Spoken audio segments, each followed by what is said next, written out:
Hey, what's going on now? 3 o'clock chat here. Trailblazers in action tonight. The Atlanta Hawks are in town. This is the first of a back-to-back with the Knicks coming to town tomorrow. Tip-off is at 7. I will have game day at 4:30 live from Motor Center. Chris Burkhart will join me. The Tennessee Titans have added Calvin Ridley, 4 years and $92 million. The Raiders have released Hunter Renfrow and Jimmy Garoppolo. The Chargers have saved $20 million in cap space and cut wide receiver Mike Williams. Checking the scoreboard for the Pac-12 tournament down in Las Vegas. Earlier finals from today, USC was able to get an 80-74 victory over Washington. UCLA right now on top of Oregon State 10-9 in the first. Games coming up later on tonight. Stanford and Cal at 6 on the Pac-12 Network, and at 8:30 on Pac-12 Network, Arizona State and Utah. The Rip City Drive with Dwight and Shad coming at you right now.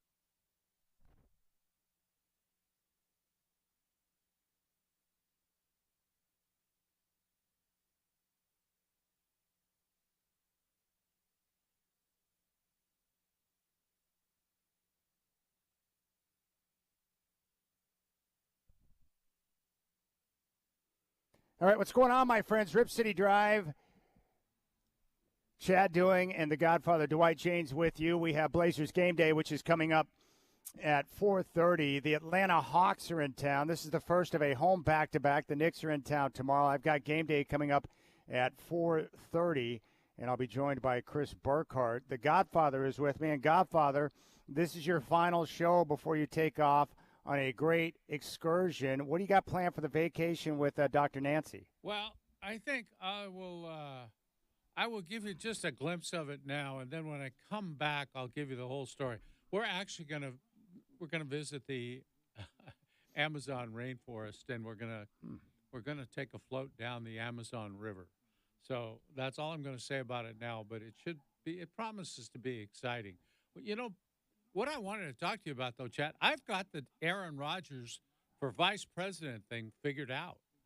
I understand the whole thing. Well, yeah, see, you're not old enough. I got to be honest with you. I'd much rather talk about you floating down the Amazon River than I would Aaron Rodgers. I know, but I try to hold some things back and not let expectations get the way they are. But see, the Kennedy family was famous for their touch football games at Cape Cod. They used to go to Cape Cod in the summer, Yes. and the whole clan played touch football. They never had a good quarterback, ever. They used to show these guys trying to throw the football. It was terrible. Now, RFK Jr. can take the sand for that touch football game at Hyannisport and just drill the other people because he's finally got a quarterback. And that's what it's all about, my friends. I can't believe that. The Godfather's getting ready to go down the Amazon River, and he wants to talk about Aaron Rodgers playing touch football in Cape Cod with the Kennedy family. Yeah. You know, I was thinking about Aaron Rodgers and his bid to be VP with RFK last night, and what I was thinking about, one, this is a genius maneuver by RFK because as an independent and you're running on your own ticket, you don't have the support of the Republicans or the Democrats, you need attention, and you need people to pay attention to what you're doing. And by floating the body Ventura and Aaron Rodgers' name out there, it's a great way to get free publicity because you know a lot of people are going to be talking about it, writing about it, and it gets people to turn their attention to your campaign. So I think it's a great maneuver. The other thought I had, too, is, look, I don't know what the Jets think about this or what Aaron Rodgers' teammates think about it. My guess is they don't care too much.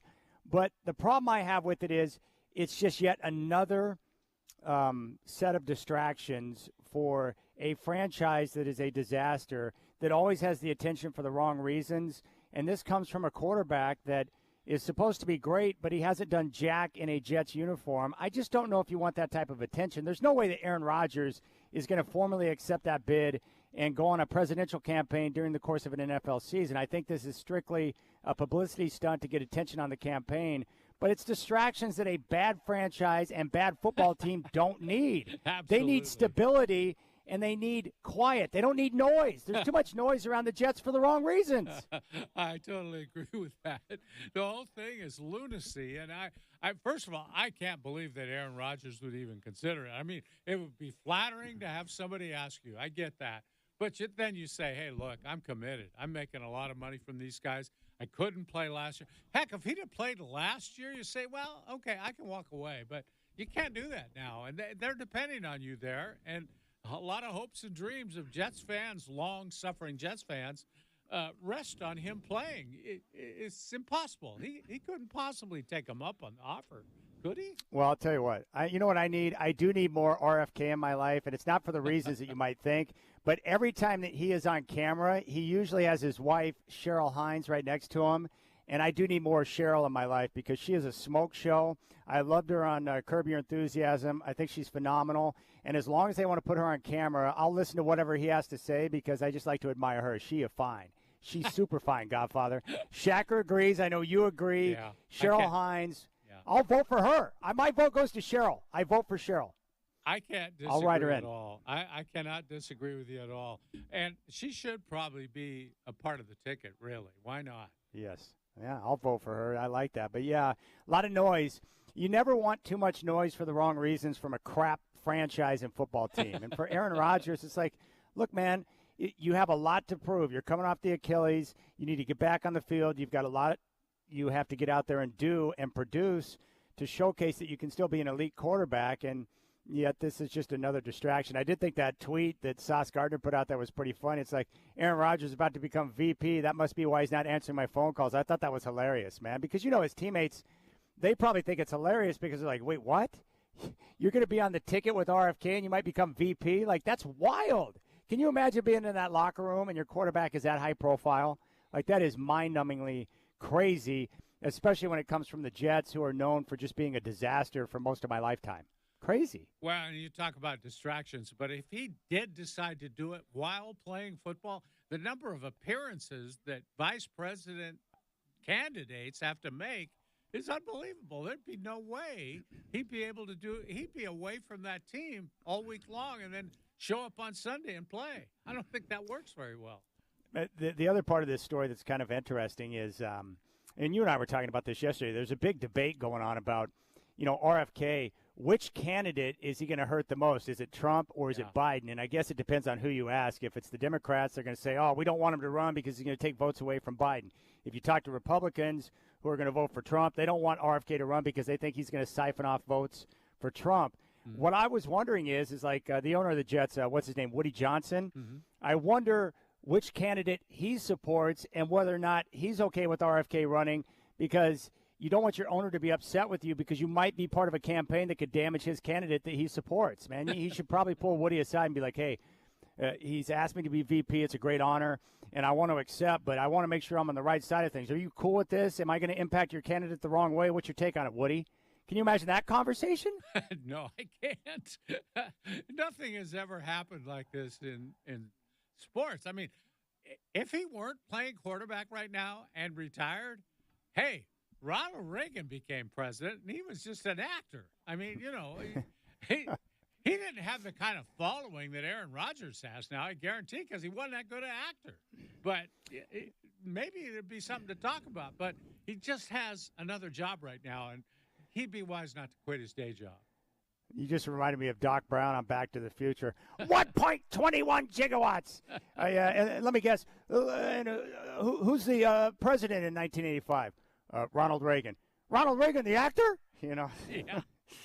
Oh, so good. Yeah, it's crazy, man. Aaron Rodgers, that guy is getting a lot of attention. Most of the attention he's gotten over the last couple of years is not for the best reasons either, Godfather. Yeah. It's crazy. Craziness. But what an honor, though, if one of the presidential candidates asks you to become or be a part of the ticket and be VP. Like, I'll run for VP. No one's ever going to ask me to do that, but I would like to be on a ticket and be VP. I would like that job because from what I've seen from vice presidents in the past, that job doesn't look too difficult. I could rake in some Jake, create a lot of connections, and not really be in charge of anything, man. I need that gig, Godfather. Yeah, I could do that. I agree. The only thing I would do is I would say, send me something in writing, and then I would get that, put it in a frame, hang it on the wall, so, you know, I could brag about it to the grandkids, you know. And other than that, I don't know that I want any job in Washington, D.C. You know, it's a little smarmy.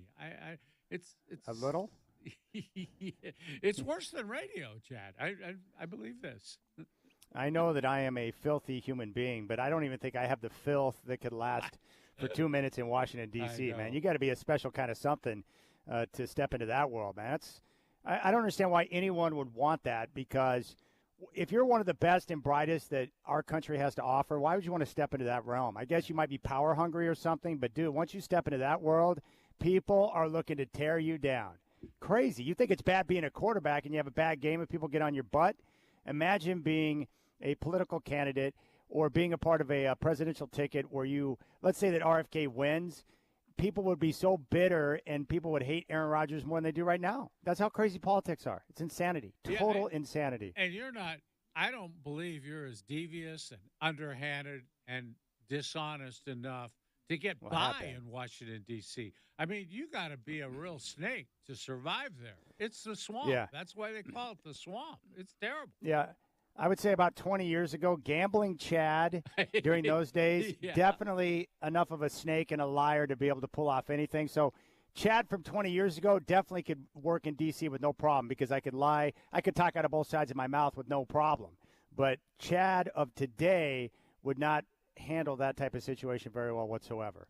But it's one of those headlines that you read and you're like, and your reaction was great too. You're like, wait, what? I told you, I said, Aaron Rodgers is considering accepting the invite from RFK to be on the ticket and run as VP, and you're like, what? Yeah, it's one of those things you hear where you're like, that's not true. That's not happening. They're not doing that. I was waiting for the punchline. I thought it was some kind of joke, and you were going to hit me with, some sort of funny line. But apparently, and he's the top candidate according to the New York Times. Get out of here. Oh, that's too much. All right, here's what we got coming up on the show. When we come back, we're going to hear from Coach Prime, which is funny because the Godfather was like, hey, Chad, did you hear Coach Prime's comments on NIL? And I'm like, yes. I'm just surprised that the Godfather actually agrees with something that Coach Prime has to say. I am too. How'd that happen, Godfather? I don't know. I'm surprised too, but I'm right with him on this one. All right, so we'll hear from Coach Prime. We'll talk a little NIL. We'll get to the NBA. They have an image issue, which I've been aware of for like 30 years. The question is, do they need to take drastic measures to address it for the integrity of the league? We'll get to that as well. Game day is coming up at 4:30. Rip City Drive up until 4:30. And we also have some goodies to give away today as well. We'll have a pair of tickets for Jason Bonham and the Led Zeppelin Experience. And that's coming up later in the show. Michael Shacker is with us. I'm here at the Pines, Section 330 at Moda Center. He's down there at Section 111. What's up, Shacker? You got the Rip City Drive.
All right, nice work, Shacker. That's a good song right there. We got a YouTube message from Chili Nelson. Check this out, Godfather. He says, Chad, I won tickets to John Bonham Experience yesterday. I was watching this feed off of YouTube and called in right when you said to from my dental office, waiting for a crown. How cool. Can I get a show me your blazer for maybe being the first one to do this and win from the dental chair in a while watching YouTube? Well, Chili, who am I to deny you of that? Show me your blazer. Nice work, man. Waiting for a crown. I've gotten crowns. I've got 2 of them. That's not a comfortable experience, especially when they grind it down and then they have to glue it on. I find that to be very unnerving. So the fact that you had the wherewithal to be able to listen and call right when we gave you the cue and then you won tickets, good for you, my man. Good for you. Nice work, Chili. That's good work, Godfather. You know, I'm shocked. That's a tough one there. He did a great job. He must be a quick dialer or something like that because we get complaints about that all the time. People are complaining that the delay and all that, and they can't. Hey, somebody's won now, so I don't want to hear any more of your complaining. Chili won. I'm worth more dead than alive. In fact, if I die, Godfather, have them pop out the 2 crowns, and you can have all my weight in gold right there. Oh, you got my gold? Mouth is very valuable. Oh, yeah, I went gold for sure. Yeah, I don't. The reason why is very simple because if I'm going to spend, $600 or $700 on a crown, whatever the price was, then I'm going to go with whatever's going to last the longest. So I asked the dentist, I'm like, what's the most durable material? He's like, oh, it's the gold. I'm like, well, let's do that then. So I went gold. So I got 2 gold crowns. I got a nice grill, and it works for me. Well, what do I care? It'll be good for your rapping career, I'm sure. That's good. Yeah. You think I sing bad? You should hear me try and rap something. Yeah. Jeez, what a disaster. All right, let's take a listen to Deion Sanders here talking about NIL and some of the difficulties. It's supposed to be name, image, and likeness that these youngsters are getting compensated from. I have no problem with that. I like that. I think they should be compensated. But it needs to be name, image, and likeness. So when we say name, image, and likeness, that means I need to see you endorsing something, right? So when you hear about these crazy figures some of these college athletes are getting, what do you see them on? I got time. What? Maybe one guy, a quarterback from Alabama, and my son, who has quite a few endorsements, but really you have collectives. That's what Coach Saban was saying. You have collectives who's gotten together, which is another name for a bunch of handsomely compensated boosters, gotten together and put money in a pot and say, okay, we got 20 million here. Coach, here you go, do your thing. So the coach said, well, let me go get this guy right here. I gave him one. I give him 500. I give him. That's not name, image, and likeness. That's just really a collective just breaking these kids off. That's not what it was meant for. Now that upsets the little guy. How we going to compete with that at HBCUs when I believe 7%, if that, gives back to the schools in which they graduated from? All right, there's Coach Prime. He's basically echoing what we heard this week from Nick Saban. What's your main takeaway from what Coach Prime had to say with NIL and the collectives getting together their pool of money to basically use it as pay for play? Well, Chad, I just think you return back to name, image, likeness. That's what it was created for. It was never meant to be a recruiting tool where somebody can just go to school at the highest bidder. And I think that is a problem. And I think name, image, likeness, that's fair. And there's plenty of money there, but I'm sure it wouldn't go to every player for sure. Now they're able to take that money, and maybe it's more fair to the players who could never sell their name, image, and likeness. They'll get a piece of the pie too. But I think it's a real recruiting tool at the top end. When you're talking about quarterbacks, really good running backs or wide receivers, schools are able to go out and parcel out $1 million packages to get those players without any, like Deion said, what are we seeing? Where is their name or their image or their likeness? They're just getting the money.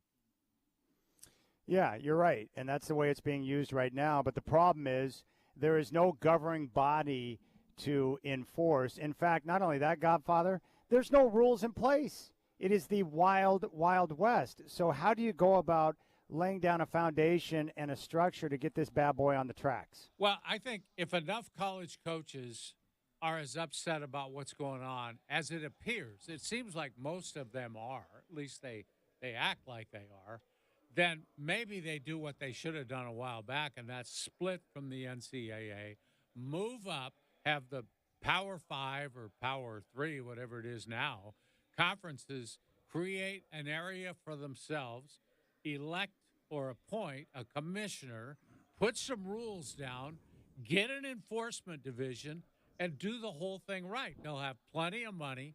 They'll be getting money eventually from the television, and they'll have the tools to put together a few rules. And then it's a matter of legislating the right thing so that players are taken care of, coaches are taken care of, but it doesn't turn into the rich get richer. Will they be able to get the legislation in place with antitrust laws that aren't preventing kids from being able to profit as much as possible? I have no idea. Antitrust laws are kind of a joke. I mean, baseball's had that exemption for years for no real reason. I don't know what they can do, but I think a step in the right direction would be to forge a new path, go off on your own, create your own distinct organization, and go from there. And then just, if the courts want to challenge that, if players want to challenge that, then you got to go through the whole thing with, some sort of mediation or legislation or whatever. My guess, Godfather, too, is that these coaches that are talking, I'm not even sure if they want change, because if you're at a big-time school in a big-time conference and you've got supreme funding with all kinds of money coming in, you don't want changes because you can go out there and grab whatever player you need to improve your roster because you got the money to pay them. Yeah, but I think, Chad, you're right.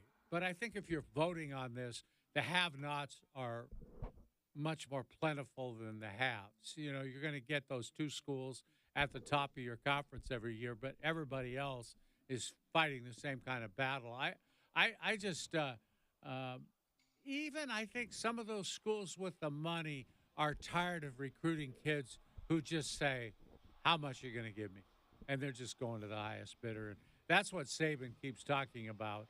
Now, he was in the same situation before, and somebody, I'm sure, was paying his guys under the table. We all know. Of course. We all know that was existing. But the more transparency there is, the better. Well, do you really think that the haves care about the have-nots? Like the teams in the SEC and the Big Ten, do they really care about the other schools? I mean, I'm just being honest. I hate to be a cynic, but do you think they give a rat's ass? No, of course they don't. But that's why you vote these things in. That's why you vote, and everybody gets an equal vote. So Alabamas of the world can't run things for everyone else because that's not healthy. That's not the way it should work. Everybody should have an equal chance. I know that's hard to imagine a world where the playing field would be level, and it wouldn't be. Even if it's name, image, likeness, those schools on top would have a big edge because they could find endorsements for their players, and the Rutgers of the world couldn't. But certainly Ohio State and Michigan would have no problem with that. So basically what you're saying is it's never going to be perfectly equal or fair. Right. But what you're trying to do is to level the playing field to some degree so that these other smaller schools that have nots will have some type of a chance to go out and compete in the open market when it comes to attracting players or potential athletes to your schools. Yeah, and I think the other problem that's going on right now is so many of these collectives are siphoning money away from the universities because people aren't giving to the athletic department anymore or even the law school or something. They're just putting their money into collectives, and it's going to strictly to the football and basketball players. I'm not sure people in athletic departments like to see that either. We'll see. I have no idea. I'm just guessing on this stuff, but it seems to make sense to me. Have you talked to anyone in regards to that in terms of money going directly to the collectives now instead of other parts of the school? Yeah, I have heard some worries about that, and it's not far enough down the road yet Like in this state, you're not going to hear from Oregon State because I don't think the amount of money is anywhere close to what Oregon, for instance, is getting. And so it's a different situation at different schools. But yeah, I could see where it would be a problem. And people have expressed that to me that, we still need money for other things. And we can't have it all going to the 6-star quarterback coming in. Well, I think what we need to see then, if there's going to be any type of change, is one, these big-time schools need to break away from the NCAA. And then you need to go out and hire a commissioner who can run the world of big-time college football. And then you can set up with your members the rules that you want to have in place when it comes to the transfer portal, when it comes to NIL, have everyone vote. And then once the rules and the rules that you're going to play by are agreed to, then you can go out and you have a way to be able to enforce with your enforcement department. And I think that would probably be a better situation. That's what everyone keeps talking about. They're going to have to break away from the NCAA, and you're going to have a commissioner, a Roger Goodell type, to be the one guy who is in control and in charge that can bring everyone together. And then once they get that, I think you could have some level of leveling the playing field. And there'll still be schools that try and cheat, but then at least you'll have rules in place, and you'll have an enforcement section that can go out and punish those schools when they do pay for play outside of what's being allowed. Yeah, Chad, I think you don't have laws if you can't enforce your laws. So there are no laws. And, sometimes that even goes for cities. But in this case, we've been talking for years about the need for commissioners. You've got to have somebody in charge. Whatever conference you're running, whatever body that's supposedly enforcing rules like the NCAA is just, they're punchless now. They have nothing going on because they have no enforcement division. It's drained down to nothing now because all the people working there are taking all the money, I'm sure, trying to drain it all before they fold their tent and go home. But, and they'll still be an NCAA, but they'll be governing the lower level schools, I would think. So these schools do need somebody at the top and then create the enforcement division. So whatever rules they want to have, whatever they want to create, if they just want to pay them, whatever, that's fine. But have everybody agree on it and then enforce whatever rules you have. I would imagine right now, do you think a lot of these big-time schools that are paying out this enormous amounts of cash, my guess would be, without direct knowledge, that a lot of these kids are just getting payments and not having to do any type of work whatsoever other than play football. That's probably how it's going down right now, don't you think? Oh, absolutely. I don't think there's any question, Chad. Or they put a job down on a piece of paper. You have to mow the lawn on the football field or whatever, but nobody ever does it. I coached in college at a small college, and there were jobs like that, where, sweep out the training room or whatever, and no one ever did it, but that's just always going to be the way. But I think when you start talking about some quarterback getting $1 million, you'd at least want to see them putting out sports cards with his image on them, or appear in some ad for an auto dealer, whatever. I think if you're paying a kid that much, he ought to have to do a little tiny bit more than just throw the football on Saturdays. Well, do you think it would help if you had, let's say that players had to have defined jobs and or endorsement opportunities where we're actually doing work for a particular company or one of the big boosters, one of their businesses, whatever the situation may be. If they had rules in place and it was being enforced, would it help limit some of the, pilfering that we see around college football where bigger schools step in and take away players from other smaller schools, or is that just going to continue? No, I think that'll continue on some level. But you have a chance on this at least, and you give them a job, you write it down.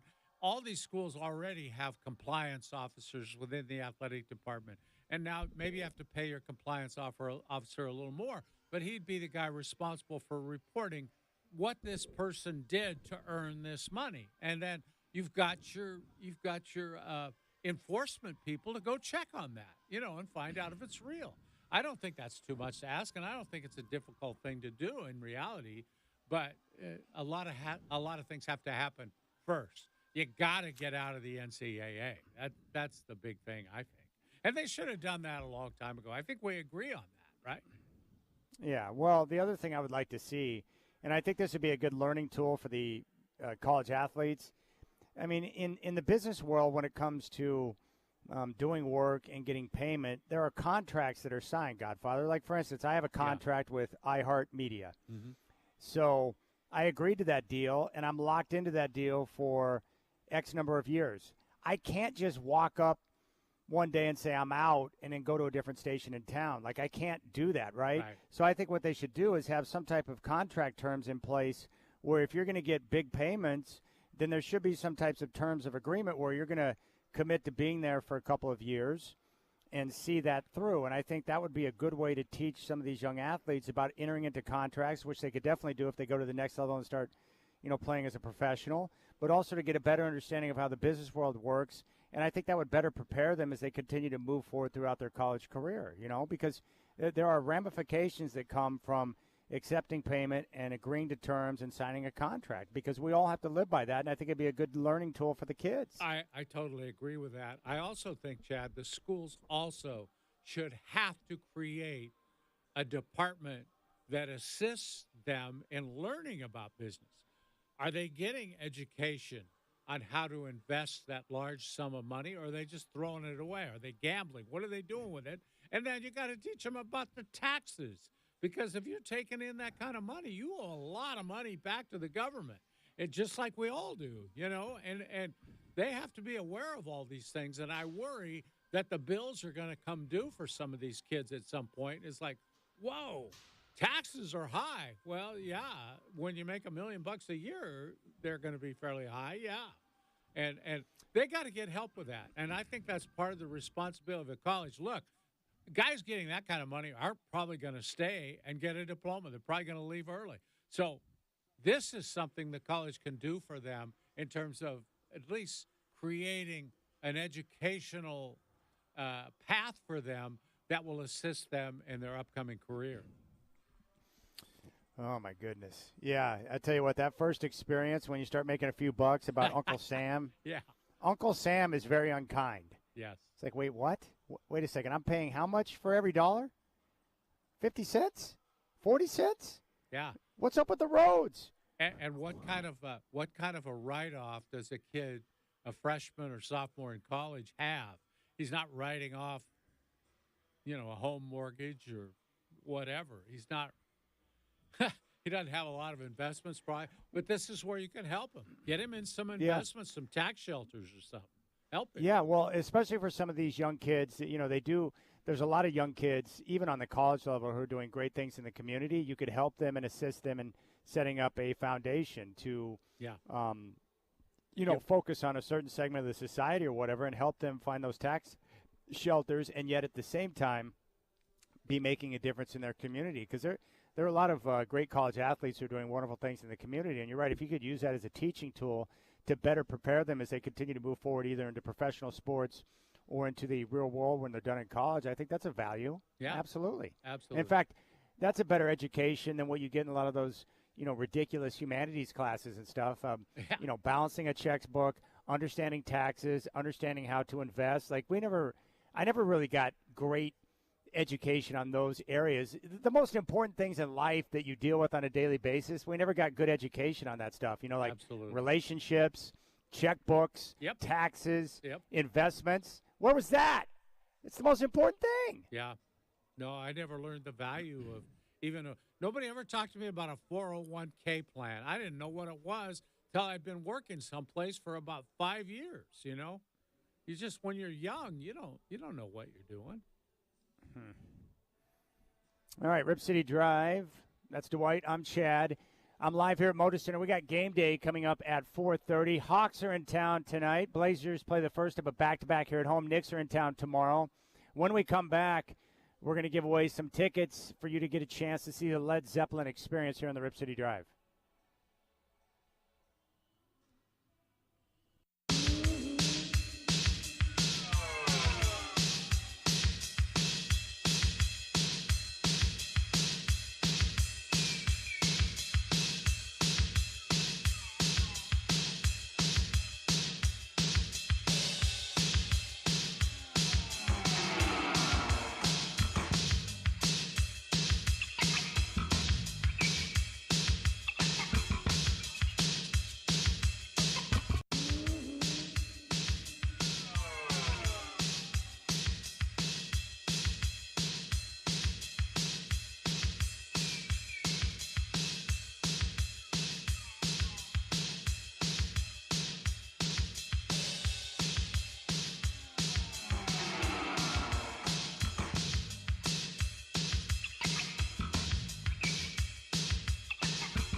Well, Godfather, Scotty Bethune has chimed in.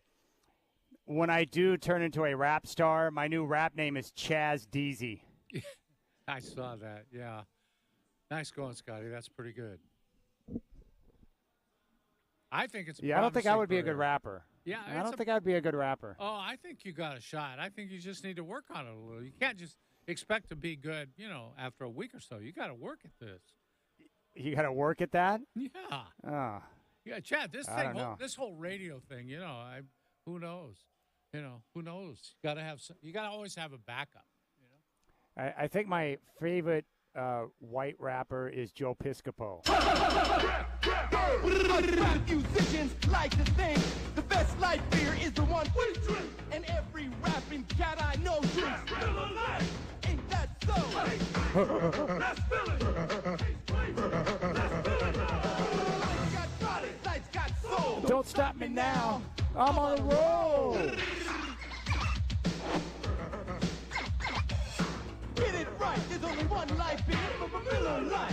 Yeah, I think you're right. Maybe I could do that. It could be like Chaz Deasy and the Rappin' Fats, man. But that was one of my favorite Miller Lite commercials with Joe Piscopo. I always thought he was a funny guy. Man, you talk about a guy whose career was a comet going across the sky. He was so hot for a while, and then he just disappeared.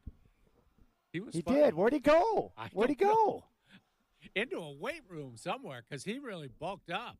You've seen those pictures, haven't you? Where he turned into a incredible Hulk. He got big. Oh, he looked awesome. Yeah. No, dude, I love that, man. He probably was hitting the pharmacy. That would be my rough guess. But, yeah man, he did. He ballooned up and looked awesome. I was like, dude, Joe. And that wasn't a young Joe. That was older Joe getting all ripped up, man. Mm-hmm. Very nice. Yeah. Very impressive. All right, the Jason Bonham Led Zeppelin Experience. We've got tickets for you right now. And Michael Shacker is going to get your information and get you all set up. So if you're at the dentist, maybe getting a crown put on, or maybe you're driving through town right now and you want to go see Jason Bonham and the Led Zeppelin Experience, which will be at the Keller Auditorium, you can call now. We'll take caller 4. Your telephone number is 503-248-0620. Call now. Your chance to see Led Zeppelin, Gresham, Hillsborough, Philida. 503-248-0620. Amazon. South Umpqua. Canby. All right, 503-248-0620. Caller 4 gets a pair of tickets for the Jason Bonham Led Zeppelin Experience. And from everyone I've talked to that has seen that show, they said it's pretty awesome, Godfather. And, Led Zeppelin's one of those bands where it's like, it's too bad that they didn't stay together longer. It's one of those bands I would like to have seen live. And I've talked to people that saw them live, and they said it was freaking awesome. I think it was, who was that saw them up at the Kingdom and they snuck in? I can't remember who that was, but they said it was an amazing show. Did you ever see them? Never. I sure wish I would have. Why not? I think they only came around here one time. And, I didn't have the money to go see them somewhere else. I just missed them, Chad. I don't know how it happened, but in those days I was kind of busy. That's been a long time ago. Really? Busy. That's your excuse. I was actually working in those days. It's not like this stuff right here. I was actually come working. on. Yeah. Yeah, I did. I actually worked. I think it was Michael Allen Harrison who told me that he saw, it was either Pink Floyd, but I think it was Led Zeppelin. This is like a long time ago. He said that he went up to a show and saw them at the Kingdom and said it was awesome. I think that's who it was. I think it was Michael Allen Harrison. He said they were terrific. I can't imagine their sound inside the Kingdom banging around inside that giant cement mixer. That would have been something. They had to be really, really loud in there. Yeah, I would say Led Zeppelin, the Stones, who I've not seen. The Bee Gees were a band I wish I could have seen live. There's a short list of acts I have not seen and will never be able to see that I wish I could have seen. But I was born at the wrong time. That's the problem, Godfather. Yeah. I was too young. I've seen the Stones 3 times. I went and saw them 2 nights in a row when they were here. They had one show, then added another one, so I just thought, what the heck, I'll go to both of them. It was nice. How good are the Stones live? Oh, it's unbelievable. Mick Jagger. Now, this was a few years ago, but You talk about a guy that didn't show his age at all. My gosh. He was unbelievable. Gosh, he's entertaining. How are those guys still alive after everything they've done? That's amazing to me. You're not kidding. All the drugs that have gone through those guys? Wow. Huh. You think they've seen a few girls over the years? Oh, that's just a crazy life. I yeah. can't imagine. Just a few. Yeah, there have been a few. Wow. Who do you think gets more women? Is it rap stars or is it rock and roll stars? Well, or is it both? Nowadays, it's the rappers. How many rock and roll stars are left? They're all over 50, right? 60. Yeah, not too many. We're not seeing a lot of rock and roll, unfortunately. Now, have you seen Mystical live? No, I don't think he's ever been in this part of the country, and I don't know. And he's not able. Chad, he's not able to do concerts all that often because quite frequently he's in some sort of care by the state of Georgia or wherever he is. He's been incarcerated a few times. Yes. So he's got a number. That's it. Yeah, He's got a number from the state. A long number, I think. Yeah. Yeah, that's not the type of number you want. No. That's not a good number to have right there. Mm-hmm. I have not been incarcerated yet. That's one thing I can say. I've not been incarcerated. I don't think I want to be incarcerated, but that's not happened in my life yet. Have you been incarcerated before? I'm thankful to say no. Okay. I was probably under suspicion a few times, but never incarcerated. Well, who was that? I was watching I thought it was hilarious, but in one of the recent episodes of Dynasty with the Patriots, was it Dave Portnoy when he was at Barstool? Yeah. They went down to the NFL headquarters with the Deflategate thing and the suspension that came down on Brady, and they, like, chained themselves to each other. It was like Portnoy and, like, 4 other dudes or 3 guys. There was, like, 4 total. Yeah. And they sat down in the lobby demanding to meet and have a meeting with Roger Goodell. And, of course, it didn't happen, and they ended up getting arrested and getting put in jail. Yeah, they did. Like, that's funny to me. They did a sit-in, which was kind of popular in the old days. You just go and you just plant yourself somewhere, and they make them haul you out of there. They usually take you directly to the Hoosgow. That takes some balls to do that. We should do that. You and I, when we discover who it is that we want to talk to, that we demand answers from, we need to go and do a little sit-down like that.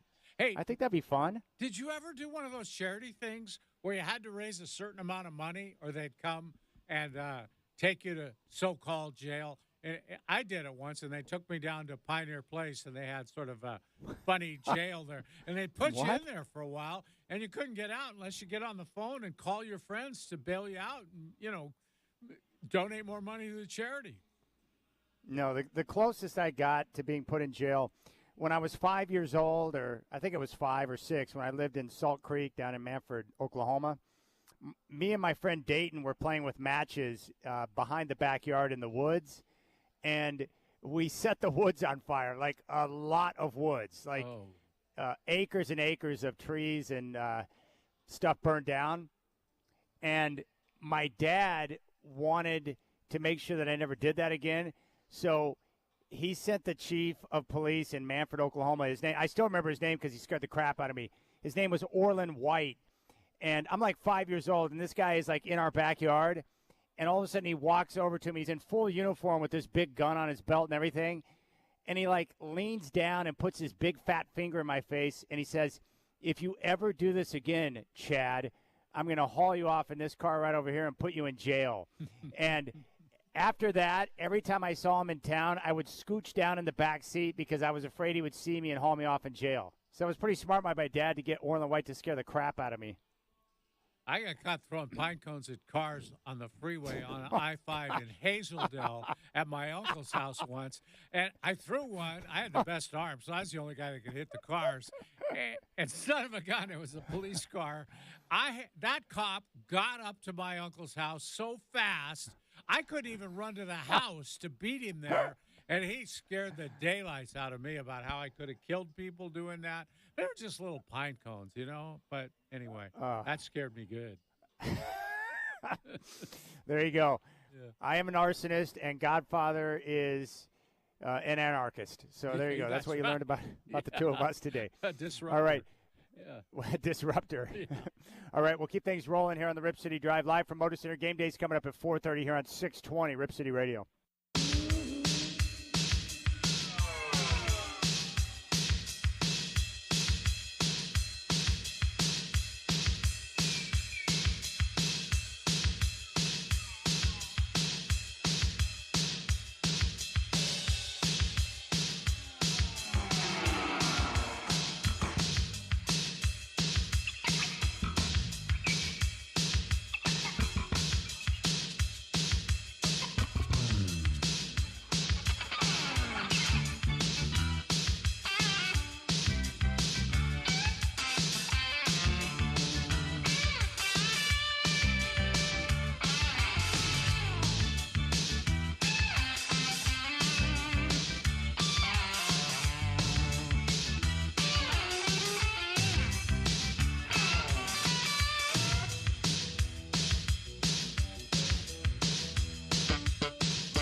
All right, what's going on now? 4 o'clock. Your Portland Trailblazers in action tonight. The Hawks are in town.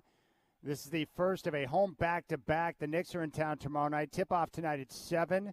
I will have game day starting at 4:30 from Moda Center. Chris Burkhart is going to join me. The Titans have added wide receiver Calvin Ridley, 4 years and $92 million. The Raiders, in order to make cap room, have released Hunter Renfrow and Jimmy Garoppolo.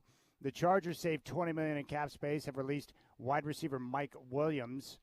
Checking the Pac-12 tournament down in Las Vegas right now. UCLA on top of Oregon State, 33-22. More of the Rip City Drive with Dwight and Chad coming at you right now.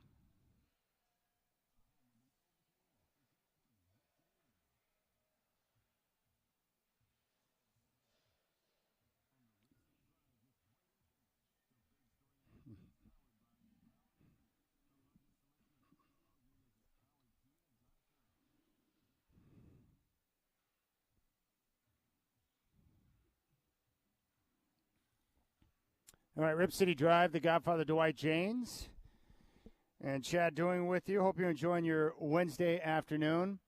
I think the good weather's rolling into town tomorrow, Godfather, so I'm looking forward to the sunshine, man. I need that in my life. I need warmth and sunshine, and I see temperatures getting up into the 70s with clear skies and sun for like 4 or 5 days in a row. I love that. Chad, you can thank me for that because every time we leave town, the weather gets great here. It always happens that way, and it's just my little gift to Portland, and I hope everyone enjoys the warm weather. Be nice for you. Well, get up on out of here and never come back, man. Yeah. If it's going to mean sunshine, no offense, but you can stay away as long as possible. I'll take as much sun as I possibly can. No, I'm happy So it's finally coming out. We were talking about incarceration. What is the closest that you've come to getting arrested? Have you had any close calls?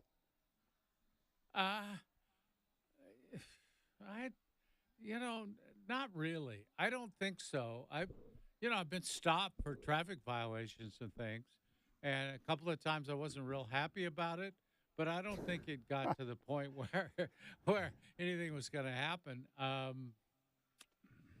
No, I think I've been pretty lucky in that regard. I don't break too many laws, at least while people are watching, Yeah, so I had a couple of close calls. One, and this was just one of those things you do and you look back, you're like, man, that was really dumb. And I'm glad that I was given a second opportunity. But when I got my first full-time gig in radio, I went over to a friend's house that night in North Portland to celebrate. And I'd had because I don't drink hardly ever at all. I don't even remember the last time I had a drink. I've never seen you have one, Chad, ever. I know. So I don't. But that night I was like, all right, let's celebrate. So I had a Grey Goose and some lime. And I had to drive down the road interstate because I was going to go get some grub, and all of a sudden I see the lights on behind me, and I'm like, oh no. And this is the same day where I was given my first full-time job in radio. So I pull over, and the police officer had me get out and asked me if I had been drinking, and I told him I had a stiff drink, which was true. And he had me do the whole walk, right? He had me walk on a line and had me stand in 1 foot and all this different stuff. And then he put cuffs on me and had me sit in the back of the police car. And he, went through and examined my car. And he came back, and he was looking through my wallet. And he's like, is this your son? And I'm like, yes. And he goes, look, I think if I were to take you down and have you do a breathalyzer, he goes, I think you would probably fail. But he goes, you look like a pretty good guy. So why don't we do this? I will leave your car here. I will take you to wherever you're going. You can come and get the car tomorrow. I'm going to write you a ticket for failure to maintain a lane and reckless driving. But if you take this class, I'll show up at court, and then I'll have the charges dropped on you. And I'm like, okay, that sounds good. And then he and I became friends, and then he joined me on the radio multiple times to talk about, traffic safety and making sure to use a designated driver and so forth. So I was very fortunate there. And then when I was 19, I had a truck at the time with very dark, illegally tinted windows. My girlfriend at the time was like, hey, I want to go down, and this is later on at night. It's during the summertime, and she's like, I want to go down and watch the planes come in. And I'm like, oh, yes, because I think I knew what that meant. Sure. And so we went down there, and, one thing leads to another, and things are getting really good in the truck, right? And all of a sudden I hear the this loud knock on my window, and we're right there off Marine Drive, and I see the flashlight come on, and I'm like, oh, no. And so I had to roll down the window, and it's like I'm partially clothed, and she's partially clothed, and the officer, like, has me get out of the truck, and he goes over to her first. I think he wanted to make sure, because I was 19 and she was 18, but I think he was wanting to make sure everyone's of legal age. Yeah. And I'm trying to just slowly put on my clothes. I was so embarrassed. And so once he found out we're all of age, he looked at both of us and he said, one, it's not the safest place you guys can be out here at this time of night. And also, see right over there? He goes, that's Airport Way. He goes, they have a lot of hotel rooms. I would suggest you maybe go get one of those. And then and my heart's about to beat out of my chest, and I'm like, how am I going to explain this to my mom and whatever? But that was a close call. And then I'm trying to think, what was the other one? Oh, yeah, when I was 15 at good old Perry High School, me and my buddy Corey got busted for a minor in possession for smoking marijuana in the parking lot. And then thank God I was higher than a kite in the moment, because Mr. Green, I remember his name, big dude, scary principal, pulled Corey into the office.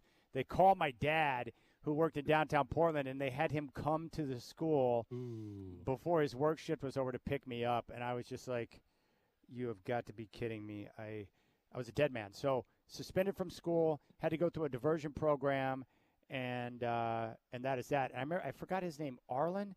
I think the guy's name was Arlen, who worked, he worked at like the juvenile hall or whatever. He goes, look, if you keep your nose clean, he goes, when you turn 18, he goes, we'll shred this off your record. And I was like, no problem. And then right before I was about to turn 18, I got busted for popping illegal firecrackers down at Vancouver Lake with my other friend Jason. And Arlen and I had to go back to another diversion program. And Arlen's like, well, because of your firecrackers, this record's going to stay in place until you're 25. And I'm like, oh, dang it. So all because of the trip up to exit 88B off I-5 and the Indian reservation and getting the Indian fireworks, man. Nana took me up there and supplied me with a bunch of small explosives. I was having the time of my life until the biker. We got busted by. It's one thing to get hit by a cop, but when you're at a Vancouver Lake firing off firecrackers and you get the biker cop to roll up on you, it's humiliating. How did we get busted by the biker cop? I don't know. I did have one. That first experience you had with the young lady, I had one of those too. I was never in danger of getting taken to jail, but it was rather embarrassing because one of us was pretty much naked, unclothed. Yes, yes, and it wasn't me, thankfully. But no one wants to see that. You know, wait. I don't want to see that. I don't want to see me naked. The amazing thing is how you get so focused on one thing that you don't hear anybody pulling up behind you, closing or opening and closing their door. You hear nothing until you hear the knock on the window. You hear that and knock on you're the done. window, and it's like, oh my goodness, we're dead. Yeah. How did this happen? How did we get here? I can't believe this is happening right now. Because when you're 19, if your girlfriend's like, hey, you're just whatever yes, I can do whatever you need me to do right now. Yeah. Anything you need me to do, I can do. You're not going to ask questions. Yeah. It's like, this may never happen again for the rest of my life. I'm absolutely doing this right now. I don't care where we are. I'm in, 100% in. We were in a park, a city park, and I didn't know, but there was apparently a curfew in the park. You weren't supposed to be there. Of course. And we were the only car in the parking lot. And he advised me. He just kind of, I think he wanted to see if it smelled like alcohol in the car or anything. And he just said, I think, there's a curfew here. You need to move your car. And I would advise you to get the young lady home. There was a dripping sarcasm on the young lady part because he probably caught a glimpse of her without clothes on. That's so good. All right. It's the Rip City Drive with Dwight and Chad. Let's talk about this. Let's go back to Rudy Gobert, who came out. He was fined $100,000 for criticizing the officials with a finger gesture to show money, meaning you're making these calls because you're trying to make money and you're screwing us over, basically, right? That the refs have interest in who's going to win the certain game, questioning the integrity of the game. That's why he got fined $100,000. But there's a bigger question here, Godfather, and that's this whole idea of an image problem. Like, for me, I look at the NBA and I'm like, I actually believe that the NBA might be rigged, and I've thought this for like 3 decades. And if I'm thinking that, there's probably other people that believe that or think that. Oh, yeah. So it's like an image problem. So I guess the question coming out of this deal with Rudy Gobert is that, is there an image problem with the NBA, and what do they need to do to try and solve that? Well, I think it's a lot easier to answer your first question than your second question. Yeah, there's definitely an image problem. All you have to do is get on social media of any kind, not just X, but Instagram or anything else, and you hear people complain all the time. Yeah, of course the Lakers are winning. Of course LeBron's getting all the calls, all that stuff that you hear, because the perception is the league wants the Lakers to win, get to the finals, big TV ratings. They love it when the Celtics win. They'd love to see the Knicks in the NBA Finals again. So that perception exists. The question is, what do you do about it? And that's a real question I think that has come up again. Yeah, they fined Rudy $100,000 for saying something that half the players in the league buy into. And certainly a good portion of the fans buy into. And I know there are players who believe this. They said it. Evan Turner has a famous video where he talked about being with the 76ers facing a Game 7 against the Celtics and him being told by a veteran player, look, if we want to win, we got to beat them by 16 to beat them by 4, and that's the perception. And what do we do about it? I think it's a very complicated issue. Well, you knew you're close with Rick Adelman. He was the coach of the Kings when they got punked by the Lakers in that series in the playoffs back in 2002. Did you ever talk to Rick, and did he think that the NBA was screwing him? Yes. Yeah, flat out.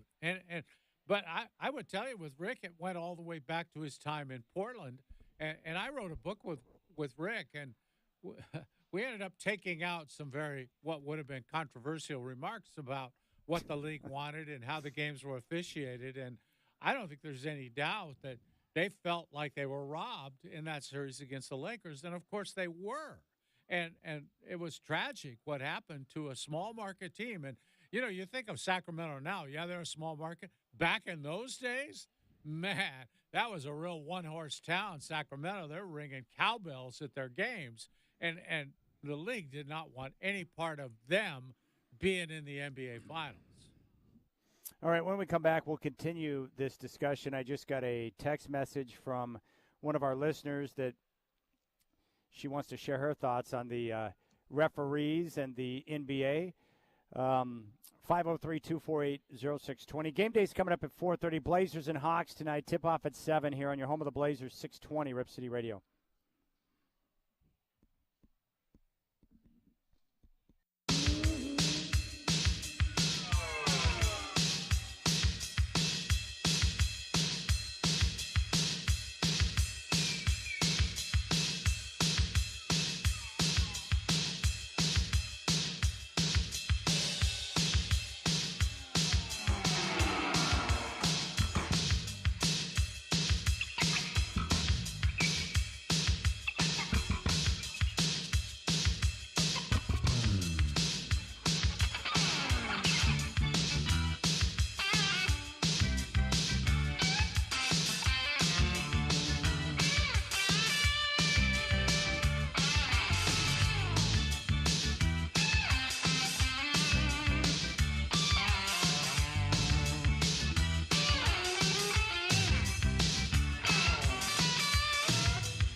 All right, Rip City Drive.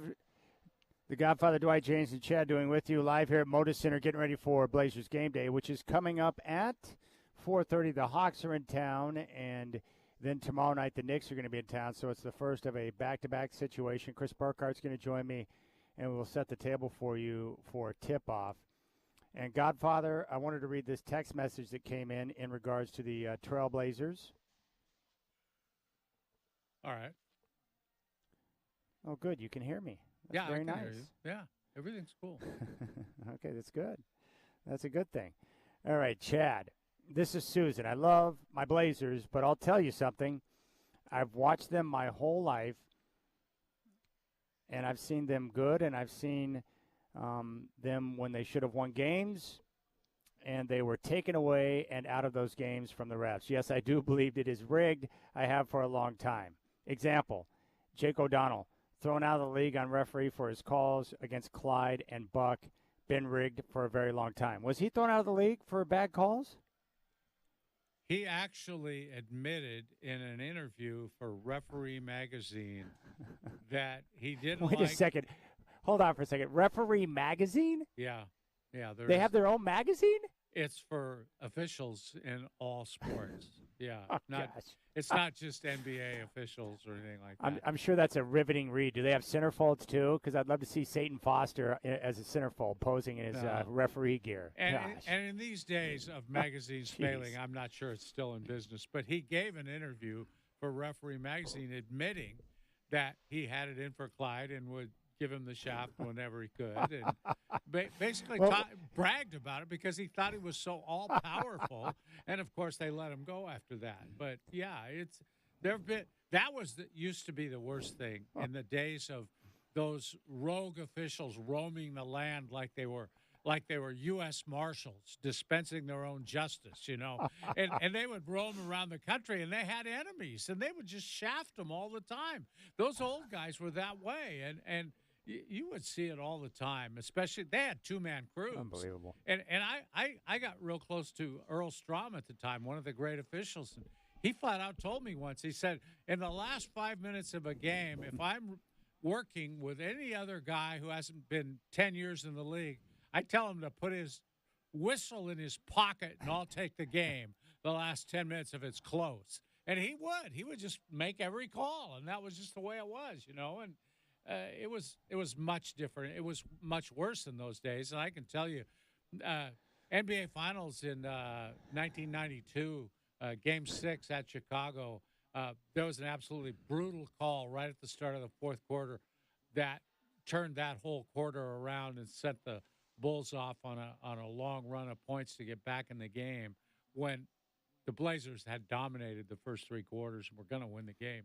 And it was just a brutal call by Mike Mathis, who was always one of those guys that people had suspicions about. Let's put it that way. Oh, he was a douche nozzle. Here's another text from the 971. Is that the technical word for a guy who's a bad ref, a douche nozzle? Yes. All I can tell you, Godfather, is that young Chad, when he first started watching the NBA, it did not take me long to figure out that Mike Mathis sucked at his job. Let's just put it that way. I agree. All right, Chad, Game 6, Blazers and Bulls in 92, the finals. Ask Dwight, the fix was in on that game, and the stuff that came out later about Jake O'Donnell and Clyde and Buck, I'll go to my grave knowing the series was fixed. The Blazers had no chance. I think there was a lot of sentiment for the Bulls to win. Put it that way. Well, wasn't it Clyde? Did he tell you? I know he said, was it Clyde that said the NBA does not want the Blazers to win the finals? Oh, I heard that from many people. I don't believe Rick Adelman thought that they were supposed to win either. He certainly said he didn't think the league wanted Sacramento to win, and they didn't. It's pretty obvious. Just watch the games. I mean, your eyes tell you the story. Well, let's see here. If you're David Stern, do we want the Lakers? What do you guys think here? Should we go Lakers or Kings here? What's better for the league? Chad, obviously Shaq and Kobe in L.A. I wrote a column one time at the start of a season, and the whole premise of the column was David Stern sitting down with pad and pencil at the start of the year and deciding who was going to be MVP, who was going to get to the conference finals, who was going to get to the NBA finals. I wrote this whole long column, And then Did he get pissed off at you? I held my breath, and I got a call about a week later from Brian McIntyre, who was then a great PR guy for the league. He was a terrific man, a terrific guy. And I said, I was expecting this call. And Brian said, Dwight, I got to tell you, David loved that column. I said, get out of here. He goes, he laughed his ass off. I said, really? I said, that's good. So I'm figuring if he liked the column, I was probably hitting pretty close to home, you know?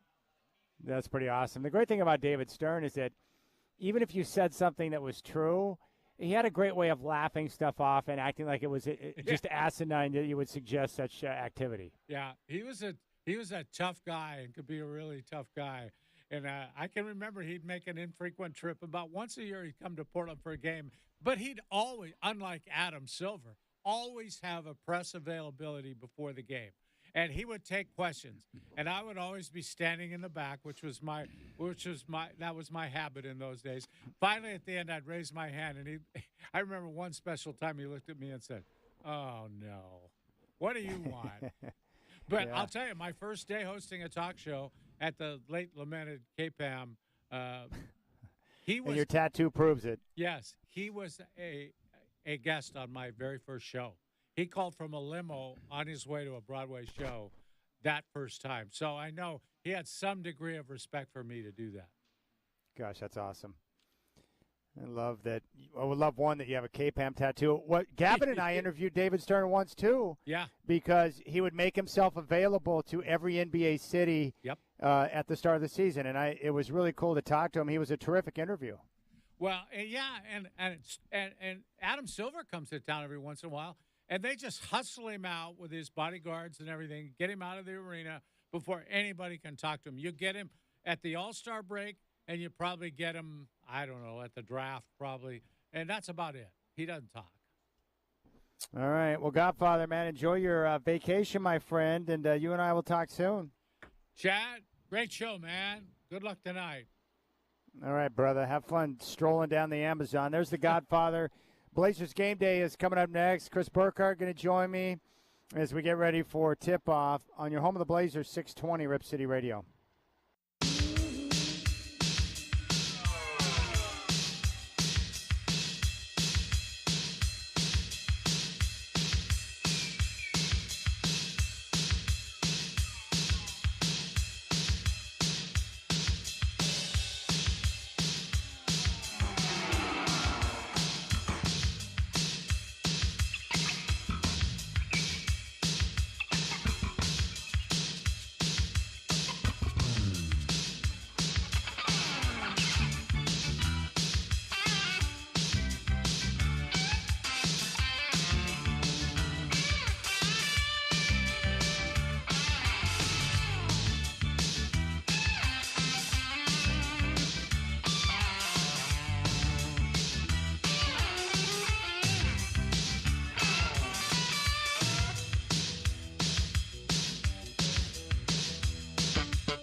Well, good afternoon, my friends. This is Blazers Game Day. I am your host, Chad Doing, and tonight your Portland Trailblazers will take on the Atlanta Hawks. Tip-off is coming up at 7. Travis Demers and Michael Holden will have the call. Curtis Long is standing by for your Trailblazer pregame show at 6 across the Trailblazers Radio Network. And the goal over the next 90 minutes is to set the table for you as your Portland Trailblazers get ready for the first of a home back-to-back. The New York Knickerbockers is going to be in town tomorrow. That tip-off at the same 7 o'clock here from Moda Center. If you want to jump on board, 503-248-0620. Chris Burkhardt's going to join me. You can also reach out to me on social media. You'll find me on X at Chad and Rip City. And if you want to take part in the YouTube live stream and take part in the chat, you can do that. Go to youtube.com. And our homepage is Rip City Radio 620. Be sure to click and subscribe to the page, but you can find the links to all of our local shows, which are live on YouTube as well. So the Portland Trailblazers coming off a beatdown at the hands of the Boston Celtics on Monday night. And my big takeaway from that game was the Trailblazers competed well. They showed a certain level of intensity. They had a big night from DeAndre Ayton, but in the end, you realize the talent gap between the best team in the NBA and where the Trailblazers sit right now. And I want you to hear a couple of things from Chauncey Billups coming off of that game. He was asked about the Celtics and playing them and some of the lessons learned. Take a listen. One, you realize how good of a team you played against. Two, it makes me the fact that they have so much chemistry, that they don't have to run many things. You know, they built their team very nicely with all the shooting, so they can play one-on-one, and they create the chase all game, drive, kick, swing all game, and chances are 80% of the time, the guys that you're kicking it to are knockdown shooters. It just puts you in a tough spot. But one thing I love about their team is they don't get bored playing the right way. They just play the same way the whole time, and at some point the defense is going to break down, and all you got to do is make the proper play, kicking it to a shooter. They're the best team in the league for a reason, but even on the other side of the ball, I thought their physicality took us out of some stuff early in the game, and we tried to prepare for it. We said they're the best first-quarter team in the league. Don't let them get off to be too comfortable early, and they did. So it's a really good team. It wasn't our best night, but it wasn't all us. You got to give them credit. It was them. You know, credit to Chauncey Billups, one, for just acknowledging what we all saw, that the Boston Celtics are a legit title contender. They're on a different level, and their roster is loaded with talent. And they did not have Drew Holiday or Kristaps Porzingis out there on the floor, and they still were able to dominate the basketball game for long stretches. And they impressed me. And I love what he said, where they don't get tired of doing the right thing. They play the game the right way. They execute. And I was talking with someone after the game on Monday, and he said, you know, with Jason Tatum, he comes out of that school of Kobe Bryant, and that was one of his mentors. And he went through a phase where he would try to be Kobe and take over games and dominate the basketball.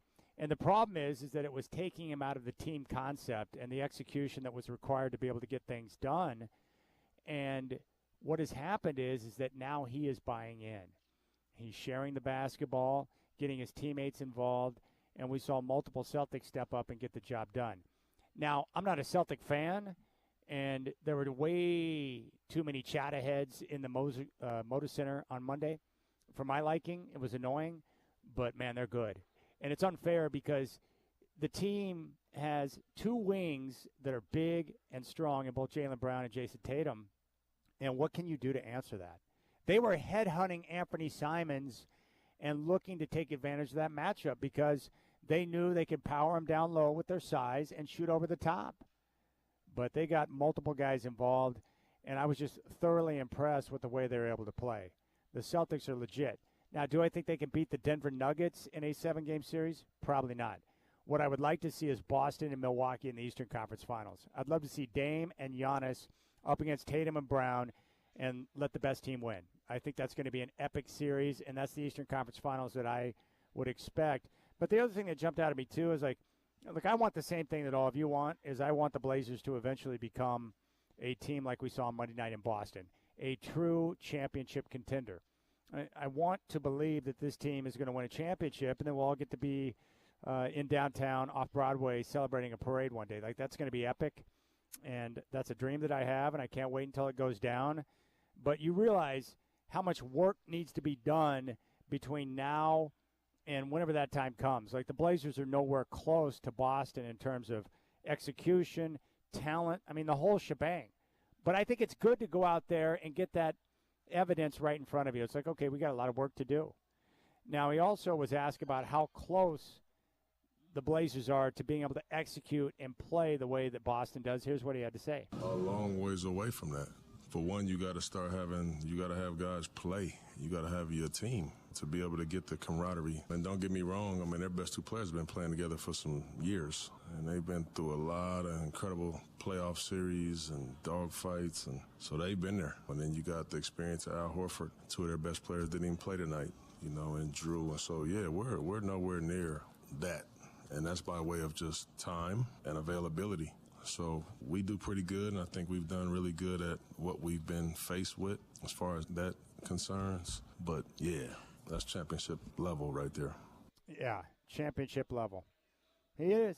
I mean, Boston's at a different level, and I thought Portland competed really well. They had a couple of big runs, 11 straight points, and then a 15-5 run. But every time, and this is what championship teams do, they always have a way to bounce back and answer your run. And every time the Blazers pulled close or within striking distance, Boston would come right back with 6 straight or 8 straight or a 10-2 run. They had a response for whatever took place in the game to make sure that they remained on top. And it's hard to overcome that, especially when they got that type of talent.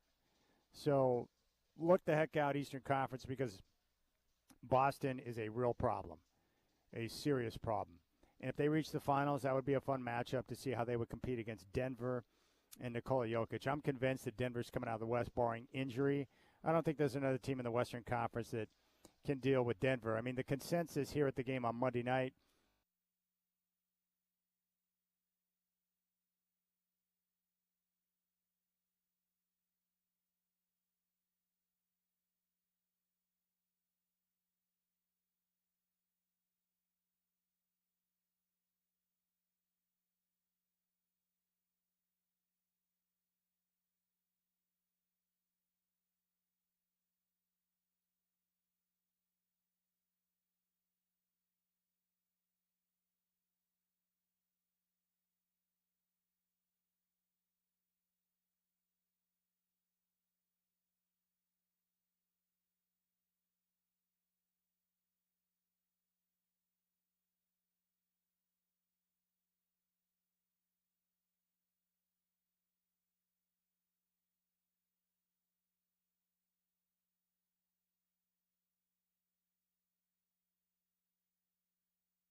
all right, I hope you enjoyed that musical interlude right there. I just had a heart attack on the third level, section 330 at the Pines. I was like, what in the world is going on here? And come to find out, there was a bit of a snafu with the power, but Chris Burkhart showed up just in time to be able to get me set up and taken care of. What's up, Chris Burkhart? I'm a walking, talking superhero. Give me a fist bump on that, dog. Like I was right in the middle of a great take, and then all of a sudden, just dead. And I looked at the box. I'm like, no, you can't do that right now. I was like, I showed up at the right time. Usually you see me, and it's like a, what's up, playa? But the look of panic in your eye as I walk out of the elevator.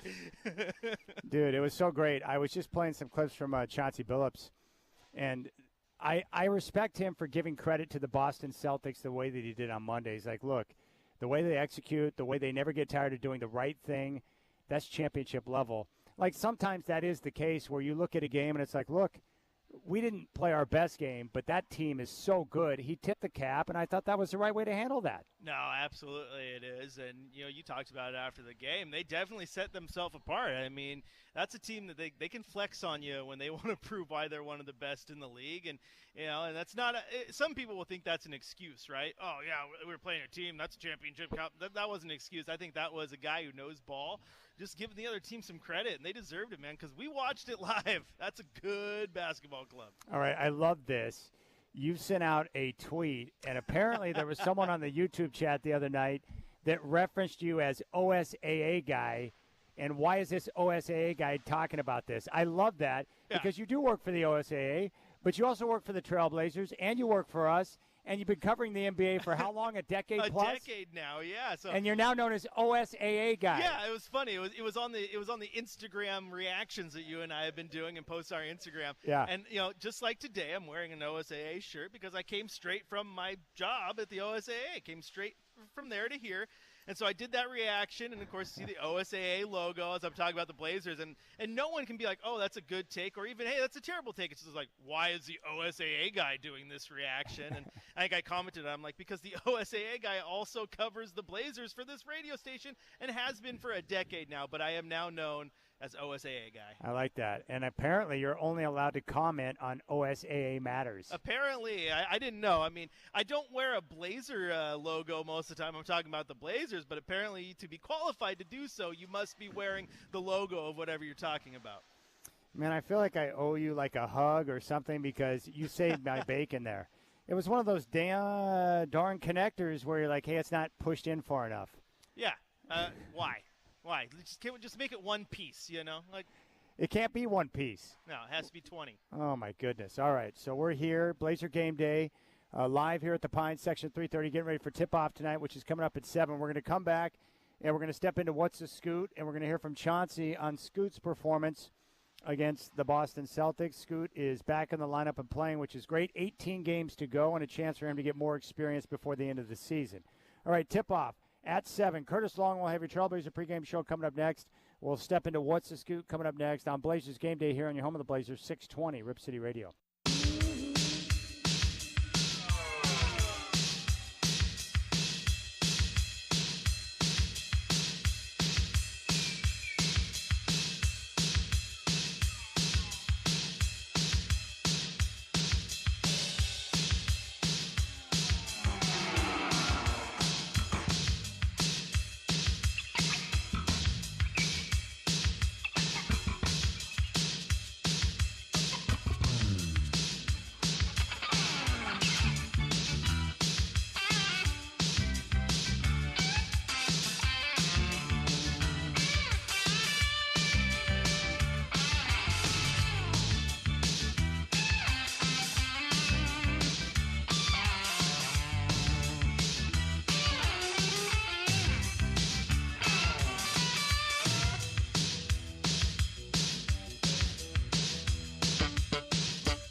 All right, in the game on Monday against Boston, Scoot Henderson had his minutes restriction lifted. He played 33 minutes, finished with 13 points, 8 assists, and 6 rebounds. He was 5 of 12 from the floor and 1 of 5 from downtown. Here's Chauncey Billups on Scoot's performance. I think he was just okay today, just okay today. But again, this is his first time playing against a team like that. And truthfully, like Peyton is a really good player, but he's not their starter. That was kind of Scoot's matchup, but he played like one today. We knew that Peyton would be very aggressive and at home, and he's just a hooper anyway. He always kind of plays well, no matter if it's against the Trailblazers or anybody. He's a hooper. All right, there's Chauncey Billups on Scoot. What'd you make of Scoot's performance against the Celtics? I think I see a guy who's maybe still shaking off the rust, trying a little too hard to fit in to what wants to be done. I didn't see a guy against the Celtics, honestly, Chad, that was just going out there and being Scoot. And that's what I want to see. I want to see Scoot be Scoot, not try too hard in any aspect of the game. I saw a lot of things I liked. He was aggressive. He was trying to make a couple flashy passes, which if those start hitting, those are going to be great. But he just didn't seem like he had the same comfort level that he had prior to the injury. I would agree with that, and I do agree that he probably hasn't seen too much pressure and the size and the athleticism that Boston has, but it did look a little helter-skelter out there, and he was trying to force the issue a little bit. Hopefully he'll be a little more calmed down, and as time has gone on, he gets a chance to get a few more reps in practice and so forth. His legs will be under him. I know it's so early in his career. Are there any concerns that you have with Scoot right now? Is it just a matter of getting him out there on the floor and playing more basketball? Man, there's not a single concern I have about him. I think it's there everywhere, physically, mentally, everywhere.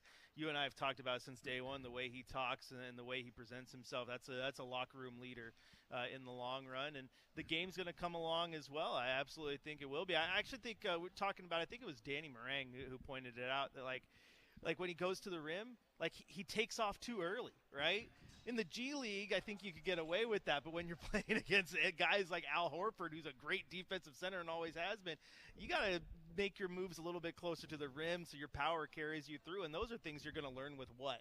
The R word, reps. And that's about getting on the court and being healthy. Well, you bring up a good point. Can you imagine in the G League, like the bigs that he was playing against in the G League, then all of a sudden he steps up to the NBA level, and the 4s and 5s can move at a different level of speed, and they have much more athleticism. I mean, he hasn't seen guys like that, and then all of a sudden they're right there in front of you. You're like, wow, what's going on here?